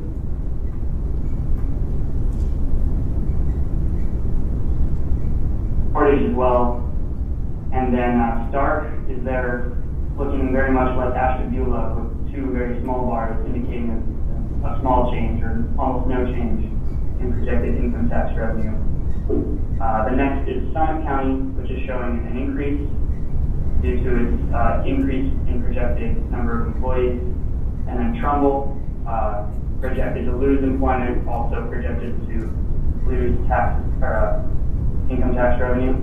And then Wayne County is the farthest to the right, which is showing a relatively small increase. Alex, are these adjusted for inflation over those 25 years? Alex, could you hear that? Yes, they are adjusted for inflation. So Summit wins, huh? Okay, we can leave now. Go ahead. One point of clarification. I mean, we're calling out the income tax revenue on this particular slide. We are tracking additional sources of revenue like property tax, but just kind of one example of the revenue that the model is reporting. We understand. It's just that Summit always wins, you know. Go ahead. That's right. So for the inputs to this, and I don't know how it spreads across the counties. I know people here are probably much more familiar with the data. I know that there are areas like townships that don't have income taxes. So how did you project on a local level where you thought people would move and then aggregate it up? Or is this population moving into the counties generally, which may not reflect those differences in across the county and how taxes are levied? That's a really good question. And what we did there, we understand that in townships, no income tax is collected. And so we looked at the current municipal versus non-municipal population, so the ratio of people in a county living in cities or villages versus living in townships. And we assumed that to be constant over the forecast horizon. So any projected changes in employment were throttled back based on that ratio. Okay. Does that make sense? It does, thank you.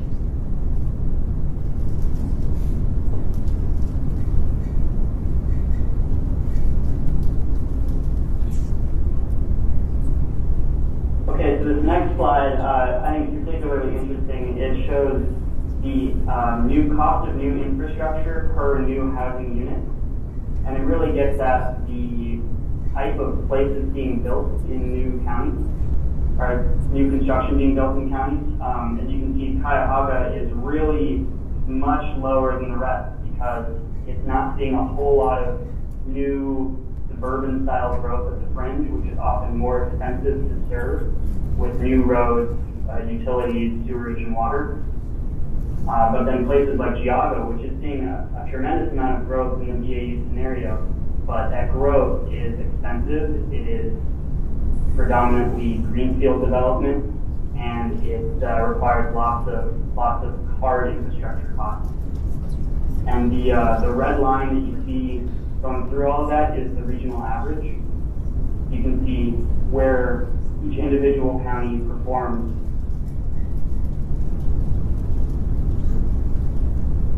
These are just, you probably can't see the numbers, but this is in the neighborhood of, 20,000 to 35 or 40,000 per new housing unit, with Cuyahoga County being at about, I think, 20,000, and then Geauga is up at 45 or 40,000 roughly. So that's the order of magnitude that we're looking at here. I have a question on that slide. Can you? Sure. Are you saying that Cuyahoga County is it's so low because it's not growing, or it is growing but because infrastructure is already there, it's not expensive to grow? There are two reasons why Cuyahoga County looks the way it does. The first is you're correct, it isn't building a whole lot of new housing units per capita in the BAU scenario, but also because the trend in Cuyahoga County has been toward infill and toward more dense housing relative to the other counties. And we did pick up on some micro trends in places like Ohio City and in downtown Cleveland, where there is more infill occurring that doesn't need to be served by expensive new infrastructure. Thank you. Sure. What is the red line? The red line is the regional average, which is about $26,000 per new housing unit.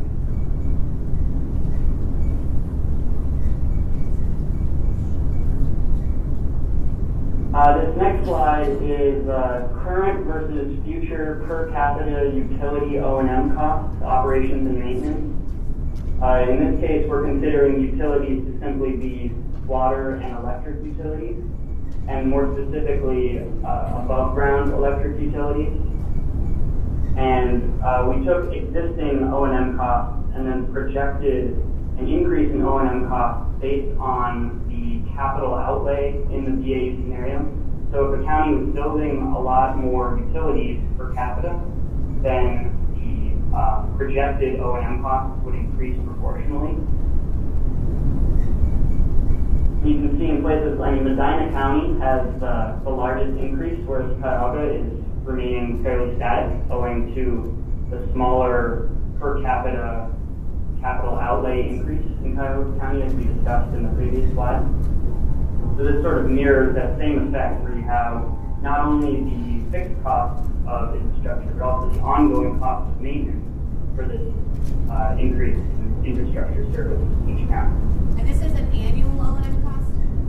That's correct. So you can think of it as the annual O&M cost in year 2040 versus in 2010.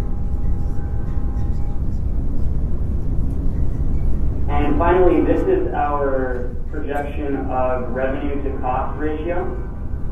And this is something that may very well change in the next few days as we get updated figures for infrastructure costs.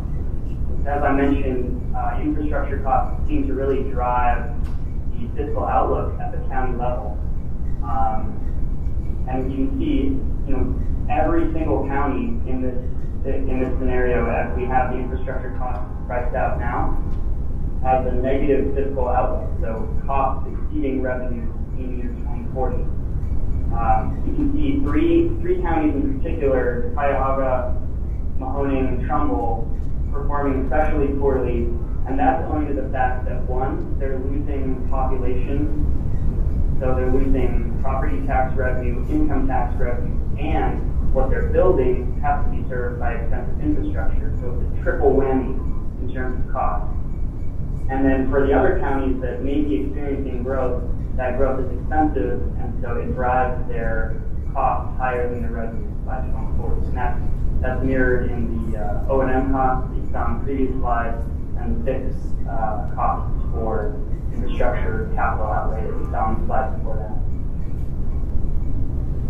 I think this is a really important chart, given Hunter's comment. I know you were totally joking, Hunter, on the earlier slide around income taxes and Summit wins. But if you look at this chart, everybody loses. And I think that as we think about our communications and as we think about the difference between our scenarios, I feel like this, and there are probably a couple of other ways to look at this information that we really need to think about as we send out our messages.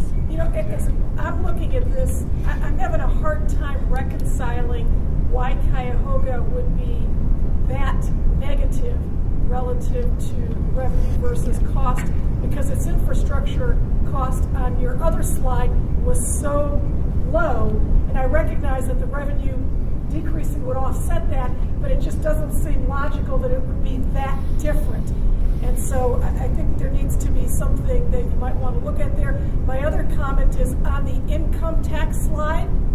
Did you calculate that based on people paying income tax both where they work and where they live? And so the movement of the jobs would be one component, but the movement of the people relative to their jobs would be another component, or did you only look at the jobs piece? We looked at both jobs, people living and working within the county, and people working but living outside the county. It's a county to county, not a municipality to municipality. Because we have, in Cuyahoga County, living in a suburb and working in the city creates a different mix. Right, or if your trends are, let's just use Cuyahoga County because that's the center of my area. But Cuyahoga County, if the trend is you're losing population in Cuyahoga County and they're moving to Medina or Lorain or Geauga, but they work in Cleveland, they're still paying income tax in Cleveland at the full rate. And so it's not really, if that's, I guess you have to look at how you calculated that, but if you're assuming that they leave and their income tax goes with them, that's not true. Or vice versa, if you assume that the job moved out, but they live in Cleveland, they're still paying income tax. So there are some nuances to the way municipal sales tax is collected. Income tax is collected based on living and working that just need to be clarified.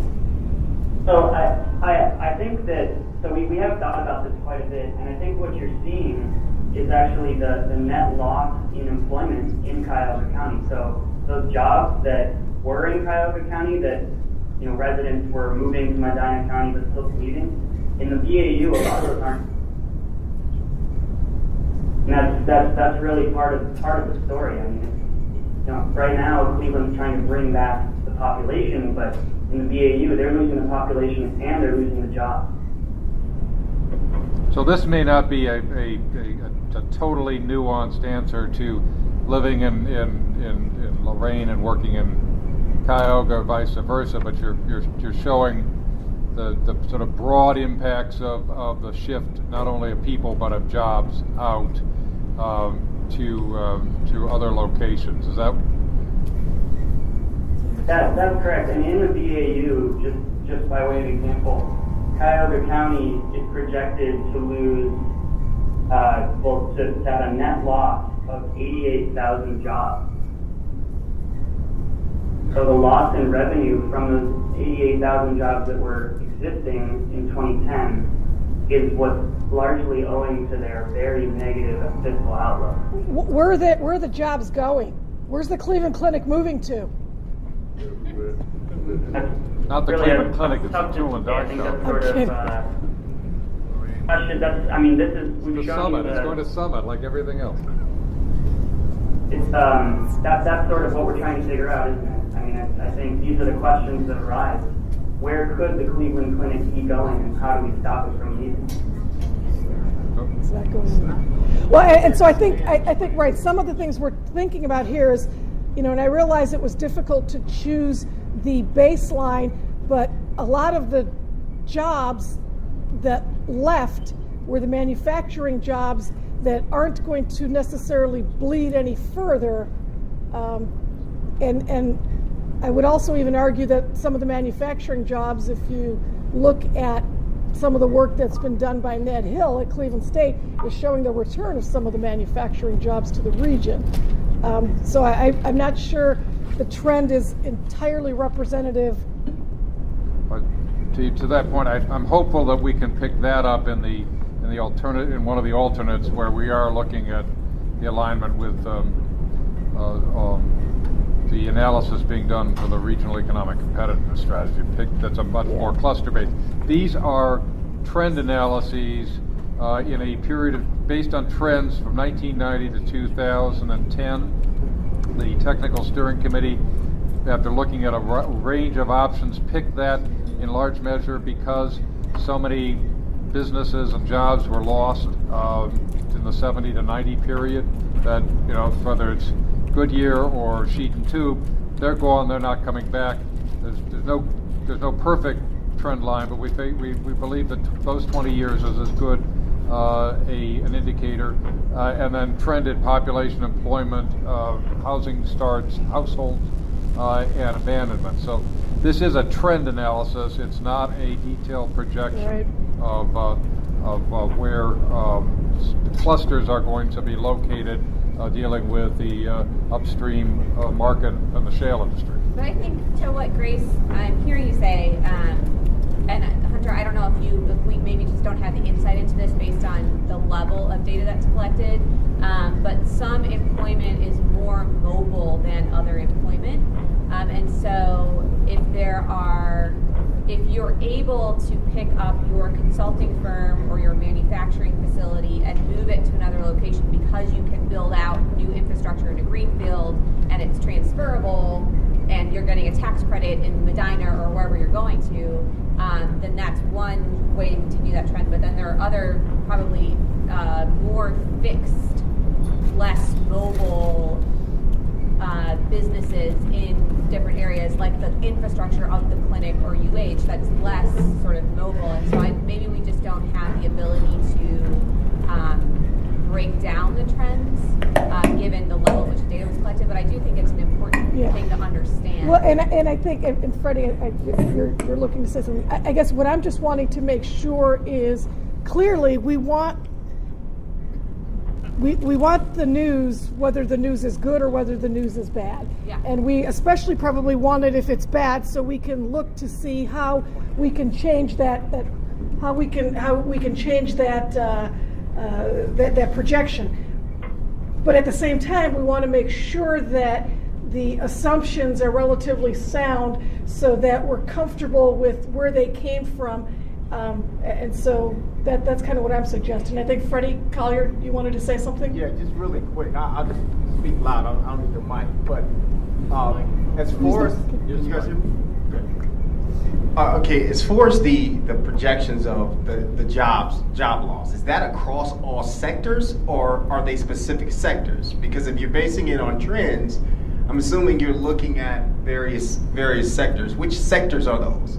Because I think in some of these areas there's job growth in sectors that may fall outside of the ones that are being analyzed, that's not accounted for. And I get where we're going here as far as, simple trend data, looking at if you're going left, you're going to be continuing to go left. So we got to make sure that in our conversations we're making that clear and reiterating that, because you're going to get pushback. So, and you're getting pushback? Yeah, having not been involved at all in in developing this data, but knowing a thing or two about data, this is not necessarily what will happen if nothing changes. It's only looking at what has happened and projecting it forward. That's a really important message that we need to tell people before we show them this. This isn't necessarily where we as a group, or where even Sasaki, I would imagine, expects Northeast Ohio to be in 2040 if nothing changes. All we're doing is taking what has happened. If history repeats itself, this is where we'll be. Right. Well, I liken it to going through the ice field without radar. And if we continue to go on a path, we're going to hit the iceberg. And if all we have is a night watch with no binoculars up in the conning tower, we're going to hit the iceberg. This should give us an indication of where to make the corrections, take the corrective actions. But it is trending out 25 years based on the last 20, which has been a pattern across the board of job sprawl and people sprawl. I would say we may have already hit the iceberg. Well, it depends on what you look, but many of the institutions we thought were stable in place, like hospitals and universities, have set out to track their market. So this is what's going on. I think so we got to change. Yeah. So we got to change. We can't continue double-digit unemployment in the African American community, And even if we do the nothing, Hispanic community, it might not be the and same. all these other communities. That's right. But I do think that this sets you up perfectly for the alternative scenario. That's the I point. I think that's what you gotta, kind of. I hate to use the term sell, but just articulate as you're going through this, because people get and municipalities get caught up in all the effort they put into stuff, and when they don't see that it's yielded what they think, then you can take offense. But if you look at this for what it is, you start to take less offense, and you start to say, okay, this is the opportunity to tell a story about how we're curbing the trend. So I think you have to kind of give them the whole type of outlook. I just think it's No, I'm just kidding. I'm just wondering, I know that we interrupted with discussion. I don't know if this is your last chart on the fiscal impact. I'm wondering if we have aggregate data to look at things like the fact that we are moving jobs, but we're not actually, and I don't think in this scenario, growing that much. And so looking at how costs are increasing per person over the region, for example. I really liked your chart on the cost per capita. I forget which one it was, for the O&M, I think. And I wonder whether there's some sort of aggregate number for the increase in cost per person in Northeast Ohio if we build out all this new infrastructure, we move all these people around, but we don't grow population and we don't grow jobs. We'd asked for that. I know that they were saying that they don't necessarily have that as part of the schedule, but they were looking at how to put that in. Okay. So I guess we did interrupt you. Alex, you still there?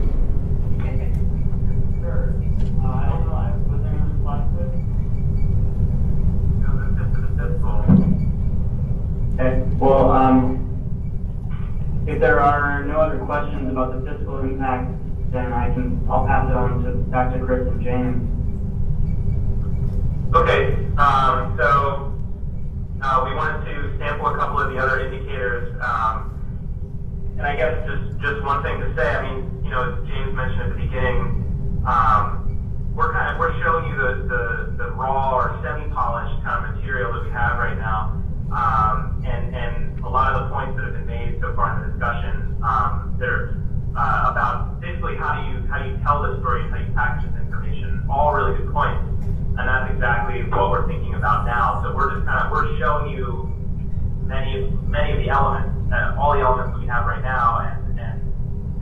kind of what the work is and what it's saying kind of in its most fundamental sense. And then, we're trying to think about how to package it, how to tell that story, and provide the necessary background information for things like land use for an audience that how we understand what that means, or explain what a business as usual scenario is for an audience who may not necessarily know what that means.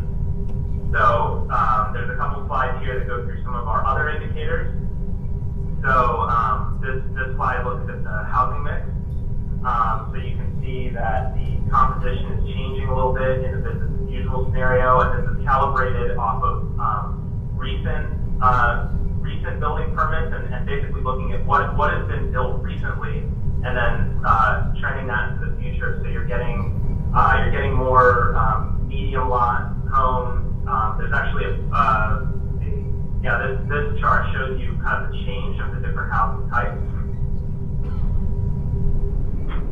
Will we have pictures or some, and I talked to Paul about this, we've got a lot of graphic material that we could use, but will we have some indications? I mean, again, not everybody knows what a small lot versus a medium lot versus a large lot is, so we might want to have some display boards on that if you're going to use these terms. Yeah, exactly. Yeah, that's a great point. That is something that we will provide. We'll pull from all those topology stuff we did. Yeah, no, that's a really good point. I think that's going to be really important background information. So this just looks at the number of abandoned units. There's about 175,000 abandoned units, which is about 10% of what is currently on the ground today.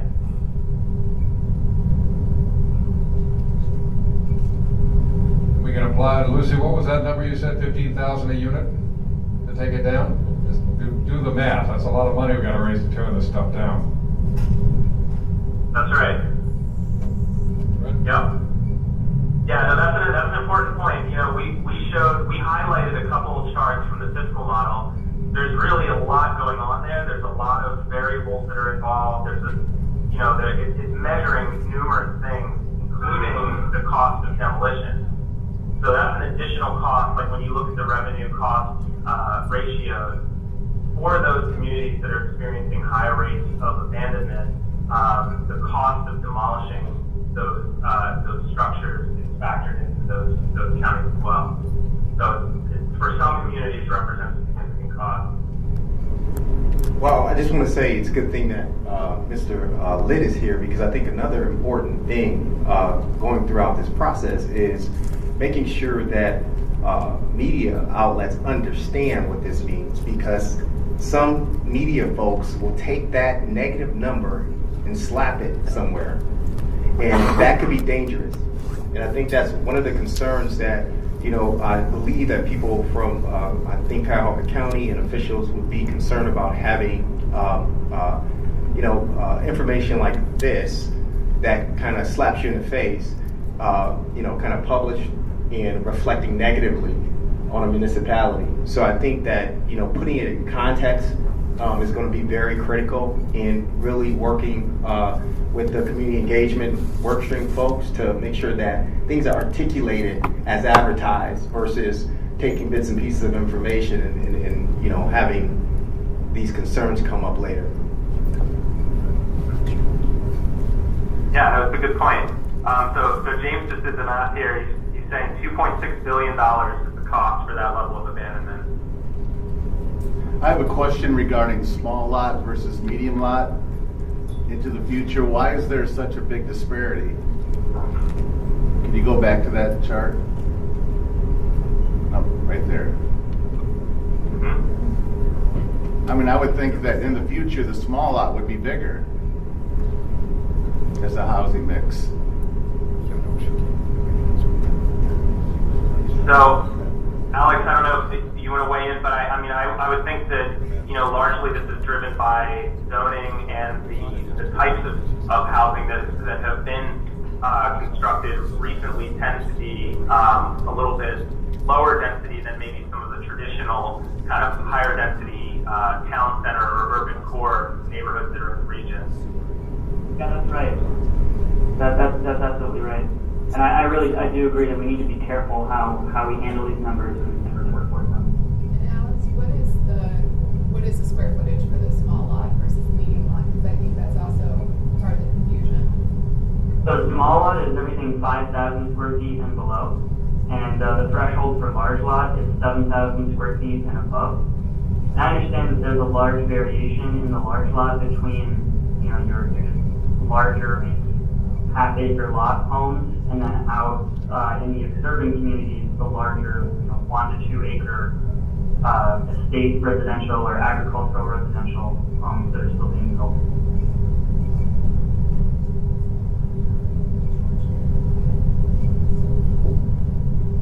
So one of the other things that we're looking at is job to housing ratio. So this ratio is important because some of the points you can see on the slide, imbalances basically can create traffic issues where you have basically a segregation of where people are living versus where they're working. So you end up in a situation where people are commuting a lot and long distances to get to their jobs and back home again. Pressure on housing costs. You can have imbalances in municipal, the cost for municipal services relative to the revenue that you're generating, particularly for the bedroom communities in an imbalance situation. And then there's the recommended job to housing unit ratio, and there's a pretty wide range of literature out there about this, but generally the current state of thinking is that you want to shoot for something in the neighborhood of 1.3 to 1.7. And we looked at what you're getting in the scenario. So there's the county, each of the counties has its own row, and then you have existing jobs to housing ratio in the center column and the ratio for the business as usual column on the right.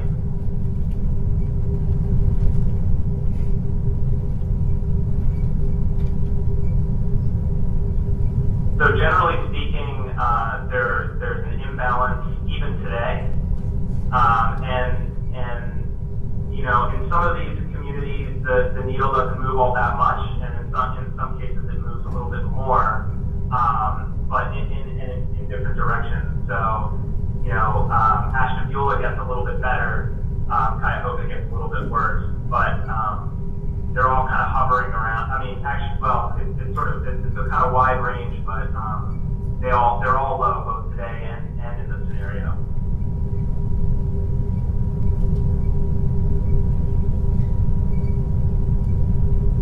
We also wanted to look at land consumption. So basically, for each additional person, how much land is being consumed. So it's kind of like a macro density measurement for the region. And so, same setup for the table as in the previous slide. So you have your counties. The counties are the rows, and then you have current conditions in the center column and the PAU in the far right column. So generally speaking, you're consuming more land per capita in the future than you are currently, with a few exceptions. So basically, what this is telling us is that the future is sprawlier. Now, some people might think that's a good thing, some people might think it's a bad thing, and some people might think it's neither. But it is interesting to track that. Again, these are the raw ingredients. I mean, this is us looking at the data, looking at the model, and saying what's going on here. Like, what are the driving forces? What are we seeing? These are just a variety of ways to slice the data, and this isn't the end story. I mean, these are the ingredients, and we have to think critically about what would be the most compelling stories to tell here.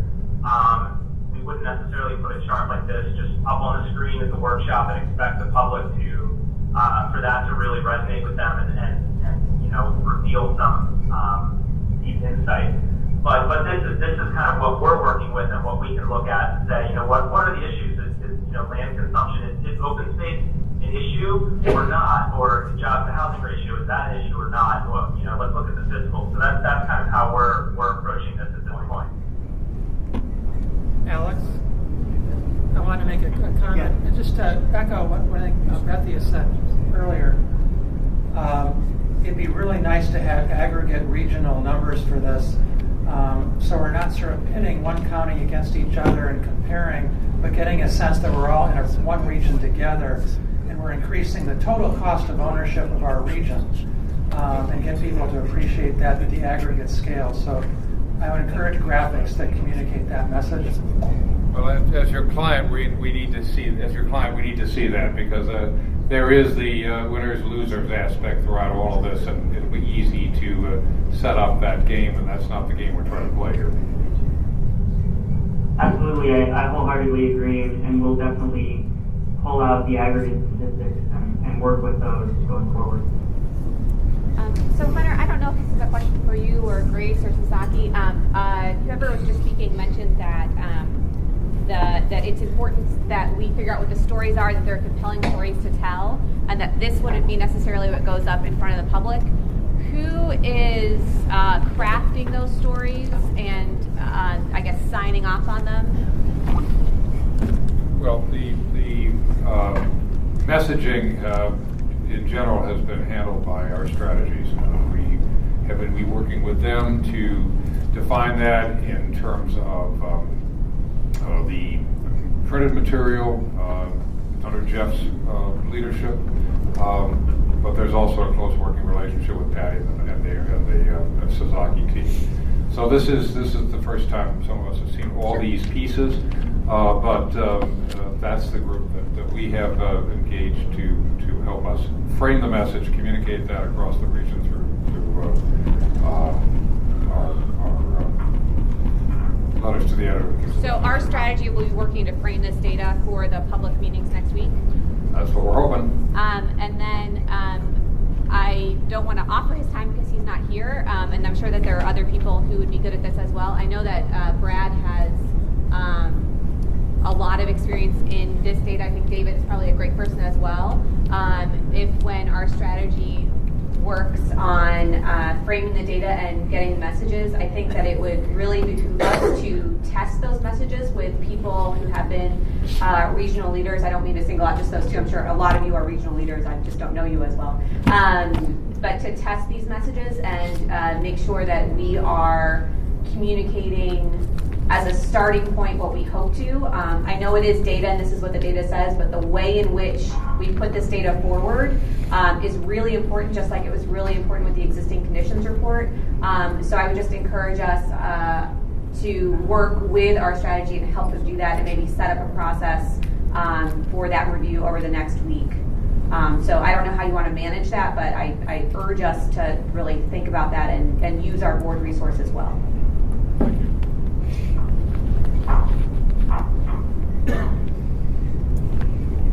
Yes. Okay. So moving on. So remaining work that has to be done. A lot of the conversation we alluded to some of these points already. We spoke about them directly. So we have to finish some of the indicators.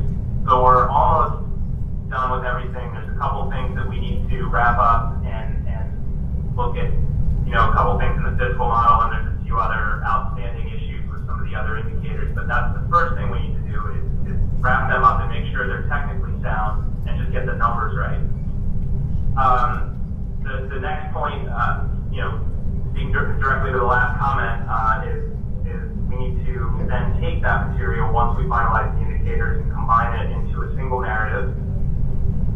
And then we need to produce workshop materials, many of which have already been or are underway currently, so it's not a wholesale, creation from scratch effort. I mean, we've been working on a lot of this stuff in parallel, and I'm going to preview some of that material on some of the next slides. That's kind of an overview of where we need to go in the next couple days. So the remainder of the presentation gets into workshop updates. I also want to be mindful of your time. Sarah, how are we doing schedule-wise? We're past, but we still have a pretty full room. How much time do you have left for the presentation?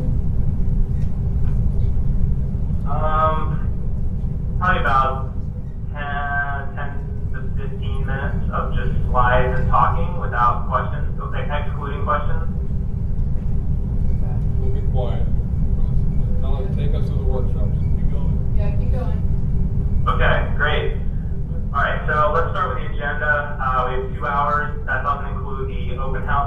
the open house portion, we'll have boards around the room and the team there to make introductions, to talk to the attendees. During the actual 2-hour session, we have an introduction and a video at the beginning. There will be the opening presentation for about 30 minutes, and that's going to walk through what are we doing, who are we, why are we doing this regional planning, what does it mean, what's this kind of scenario planning process, and then walk through kind of 2 or 3 of the big headline stories like we were talking about before. What is the business as usual scenario telling us? And then we have a table exercise plan, an interactive session with roughly around 8 to 10 people per table. The goal, so we're going to have maps at the tables.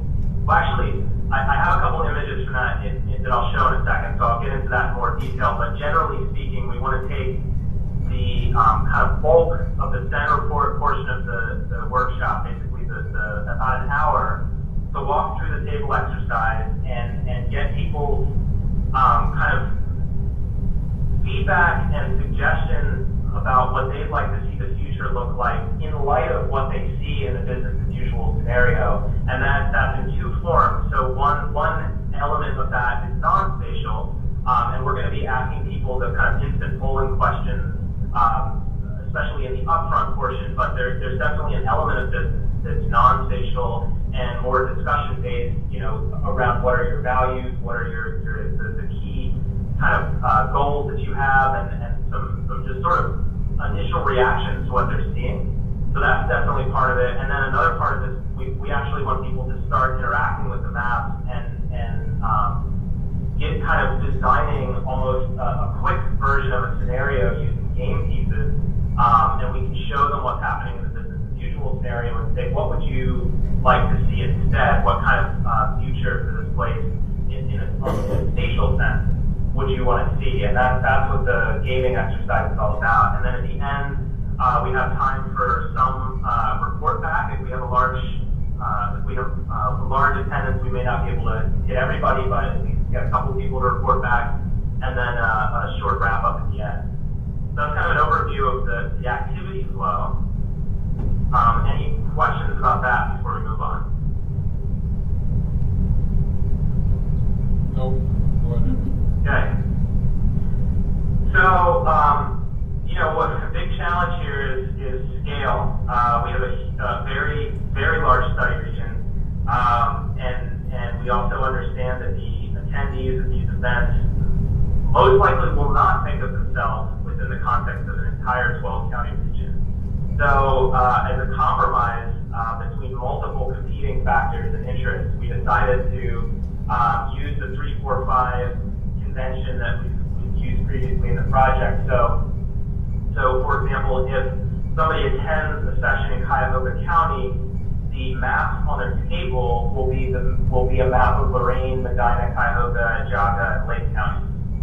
So everybody will get to see the regional level information during the presentation, and they'll also get to see the regional level information on the board. So everybody will get that presentation, but then the actual interaction portion of it will be focused to a smaller geography relative to the location of the workshop.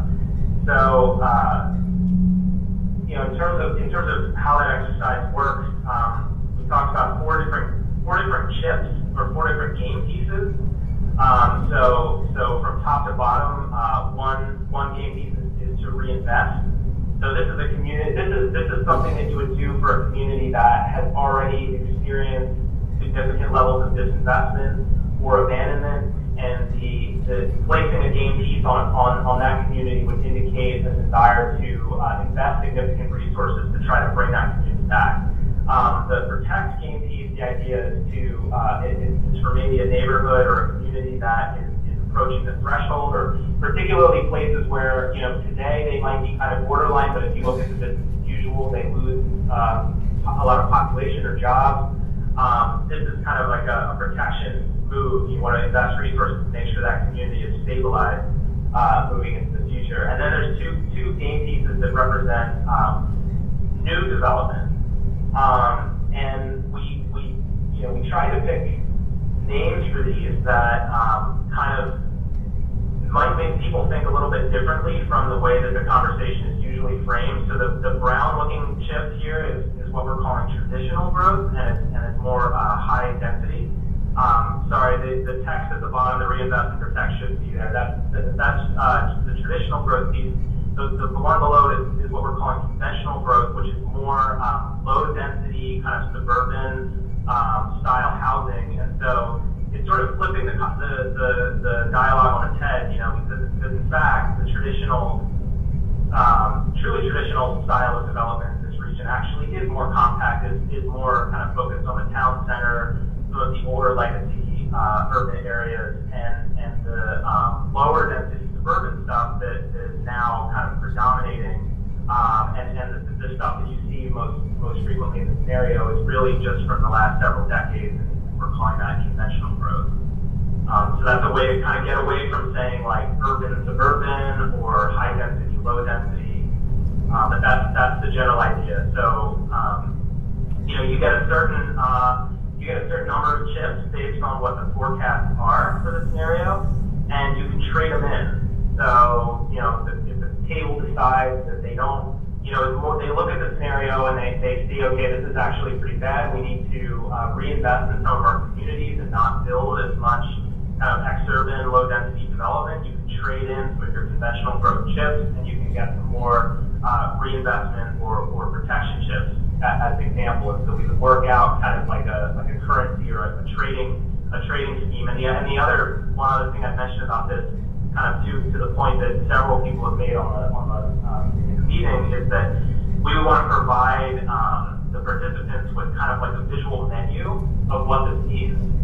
So, like, let me see some pictures of what you mean by traditional growth, what you mean by conventional growth. What does that actually look like? What are we selecting? So we want to make sure that there's supporting materials at the table so people understand what these categories are.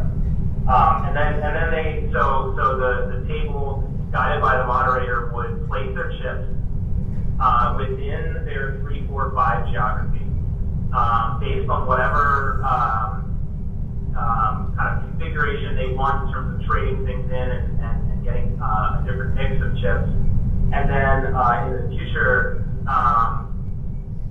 after the workshop, we'll be able to take the map and actually digitize them. So we'll have GIS data sets that can summarize for us what the different participants have created at their table.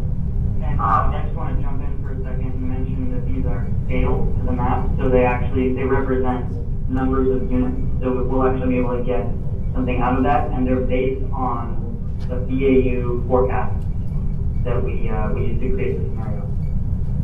So you'll see the impact on a regional scale.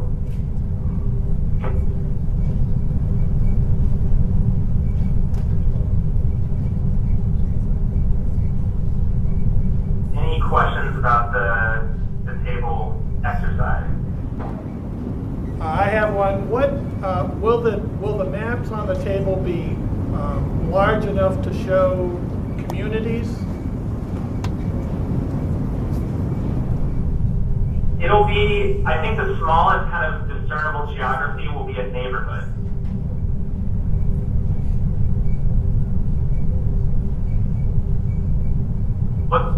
Alex, do you remember offhand what the final scale that we settled on in inches?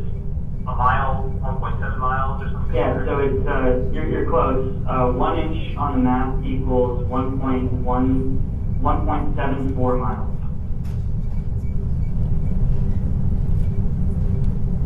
The maps will be 3 feet by 4 feet. Will the community boundaries be on the maps?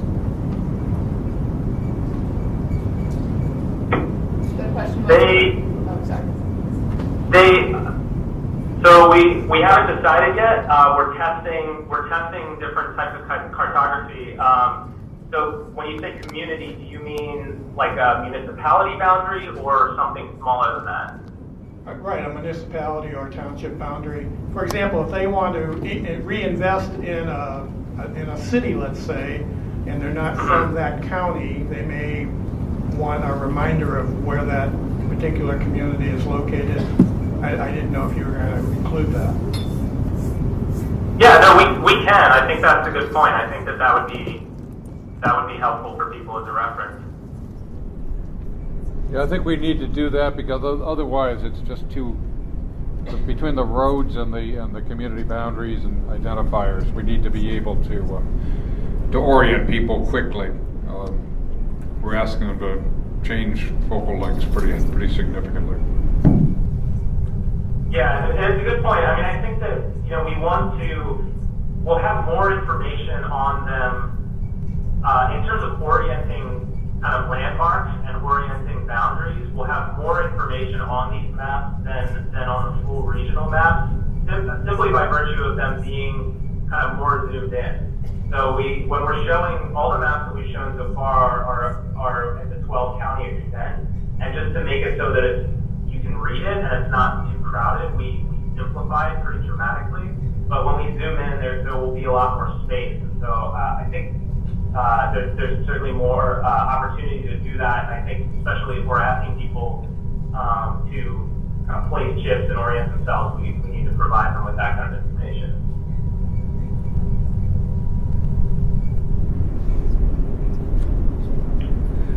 I had a comment on the 4 different kinds of chips.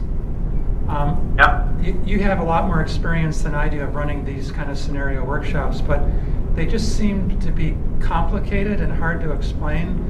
And I wonder if there's, like, if people just got one kind of chip, like housing units to allocate, would that be simpler and easier to do in a setting like this? Chris, this is Glenn, if I can jump in and help. We do, yeah, you're right, we do a lot of these chip exercises, basic snap exercises. And this is actually one of our, I would say, more straightforward assemblages, having just these few types, really trying to distill down discussion to focus on the big issues. It's surprisingly intuitive after the presentation, surprisingly intuitive for the participants with the visuals on the table and the maps. The fact that they're scaled and they said, no, it'll come to them quite quickly. We've done this with as many as, I think, 15 different or more even types of chips with icons. And it does work. Once you've seen it, you'll see why it works, but people do gravitate into it quite well. Yeah, I think that's right. That matches our experience as well, and I would also add that, the main trade-off, I think, or one of the main trade-offs that we're working with is that because we're collecting this and actually digitizing the results, the more we like to be able to have some basic differentiation between the things that people are putting on the map. So if we have 2 categories for development versus 1, and they're differentiated based on kind of basic spatial or urban design character, that gives us a huge amount of information when we're creating the alternative scenarios, and we can start to say, well, what do these communities actually want, or what does the public want? And just adding that one additional category, which from a gaming perspective isn't that much more complexity, gives us a lot more information when we start trying to understand which development types are going to go in which places, or which development types the community want to see go in which places in the alternative.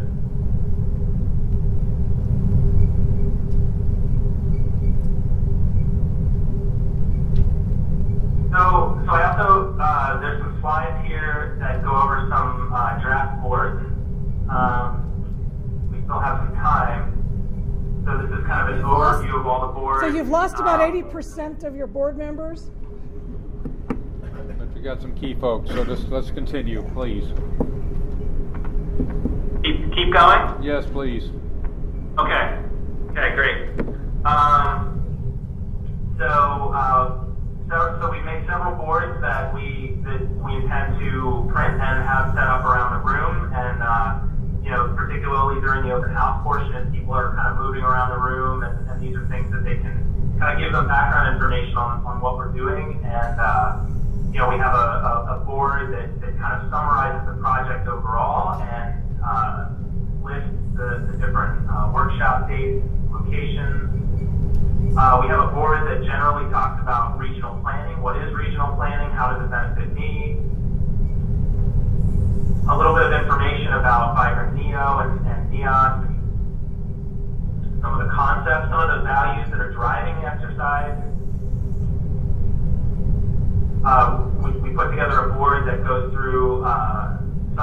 some goals, gives a little bit more information. If this were a slide during a presentation, we probably wouldn't have as much text, but we thought this was okay if people have a little bit of time to chew on this while they're kind of walking around the room and looking at the board.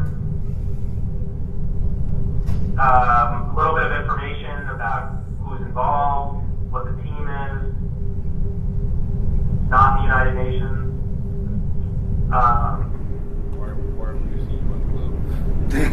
Why are we using UN blue?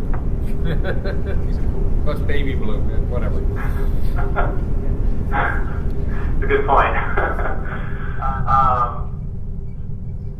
The project area,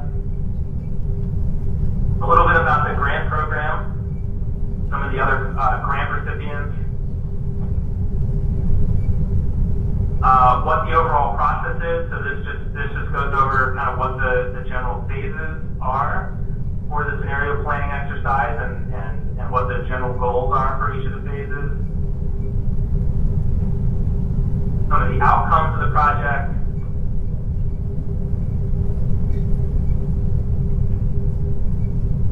And this was a great board that City Architecture put together that just has some images kind of reflecting back on just what some of the goals are, some of the principles for the project as well.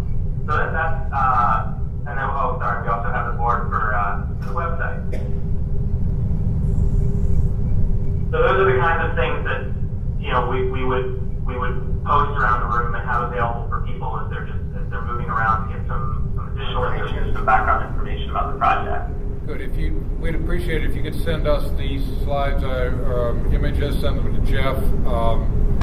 We appreciate the work you did yesterday to align what we've been doing in our messaging with through the county onboardings with your messaging here. But I just want to take one last pass at it to make sure that we're consistent, that this builds off of all the meetings we've been having across the 12 counties over the last several months. So there may be some more changes here and there, but I think generally you've captured many of the same themes and the imagery, so it looks like you're tailoring it to us. Sounds good. Sarah actually already has a copy of the presentation, I know. Okay, that's right. Well, Jeff, if you could review the boards just in terms of text. I think they're 90% there, but I want to make sure. Okay, so a couple of questions in closing. You indicated at the beginning of the presentation that when we were speaking of the baseline or the business as usual scenario, that everything was subject to change. When can we expect the numbers to be final and the charts to be final?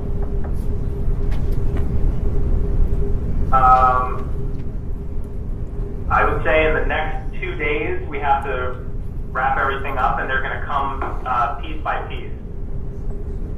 Okay. Yeah, it's critical that they be done before Friday, I think. So that's one. And then a couple of board members mentioned, I think, during the meeting, and a couple of them mentioned to me outside of here, that it is important to be able to break down some of those business as usual numbers into something that's a little bit easier to digest for the person. So, the cost per household of the infrastructure, or as we had talked before, the tax burden per individual or per household. David Beach is still here. David, you had a suggestion. If you want to go ahead and articulate it for him.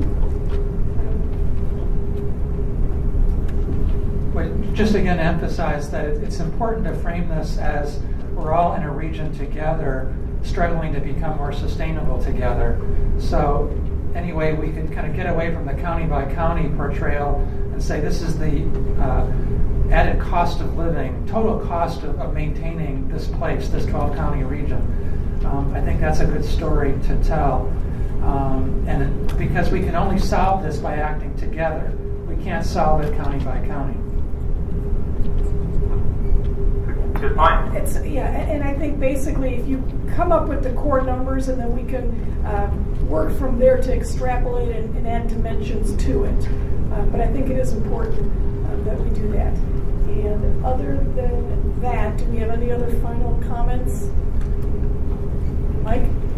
If anyone's planning to attend the meeting in Oberlin, the lounge is having a steak special. So if you want to have steak and potato, it's $10 before the meeting.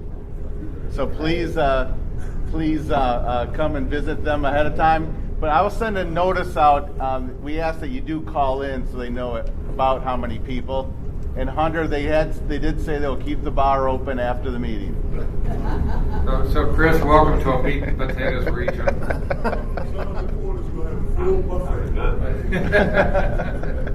Yeah, you got to eat in the Northeast Ohio, particularly in the Mahoning Valley. Thank you guys for this. We'll get on the phone with you, but we've got a lot of work to do to finish this up. But I think we're very well along the way. Thanks. Yeah, I think this is a terrific start in terms of beginning to prepare for those workshops. As you can see, you've got a lot of reaction from this group, so I can only imagine what you will encounter during the workshops, and I look forward to that participation. That being said, I'm looking for a motion. I move that we close. Adjourn. I need a second. See a second. So all in favor say aye. Aye. Any opposed? Meeting adjourned.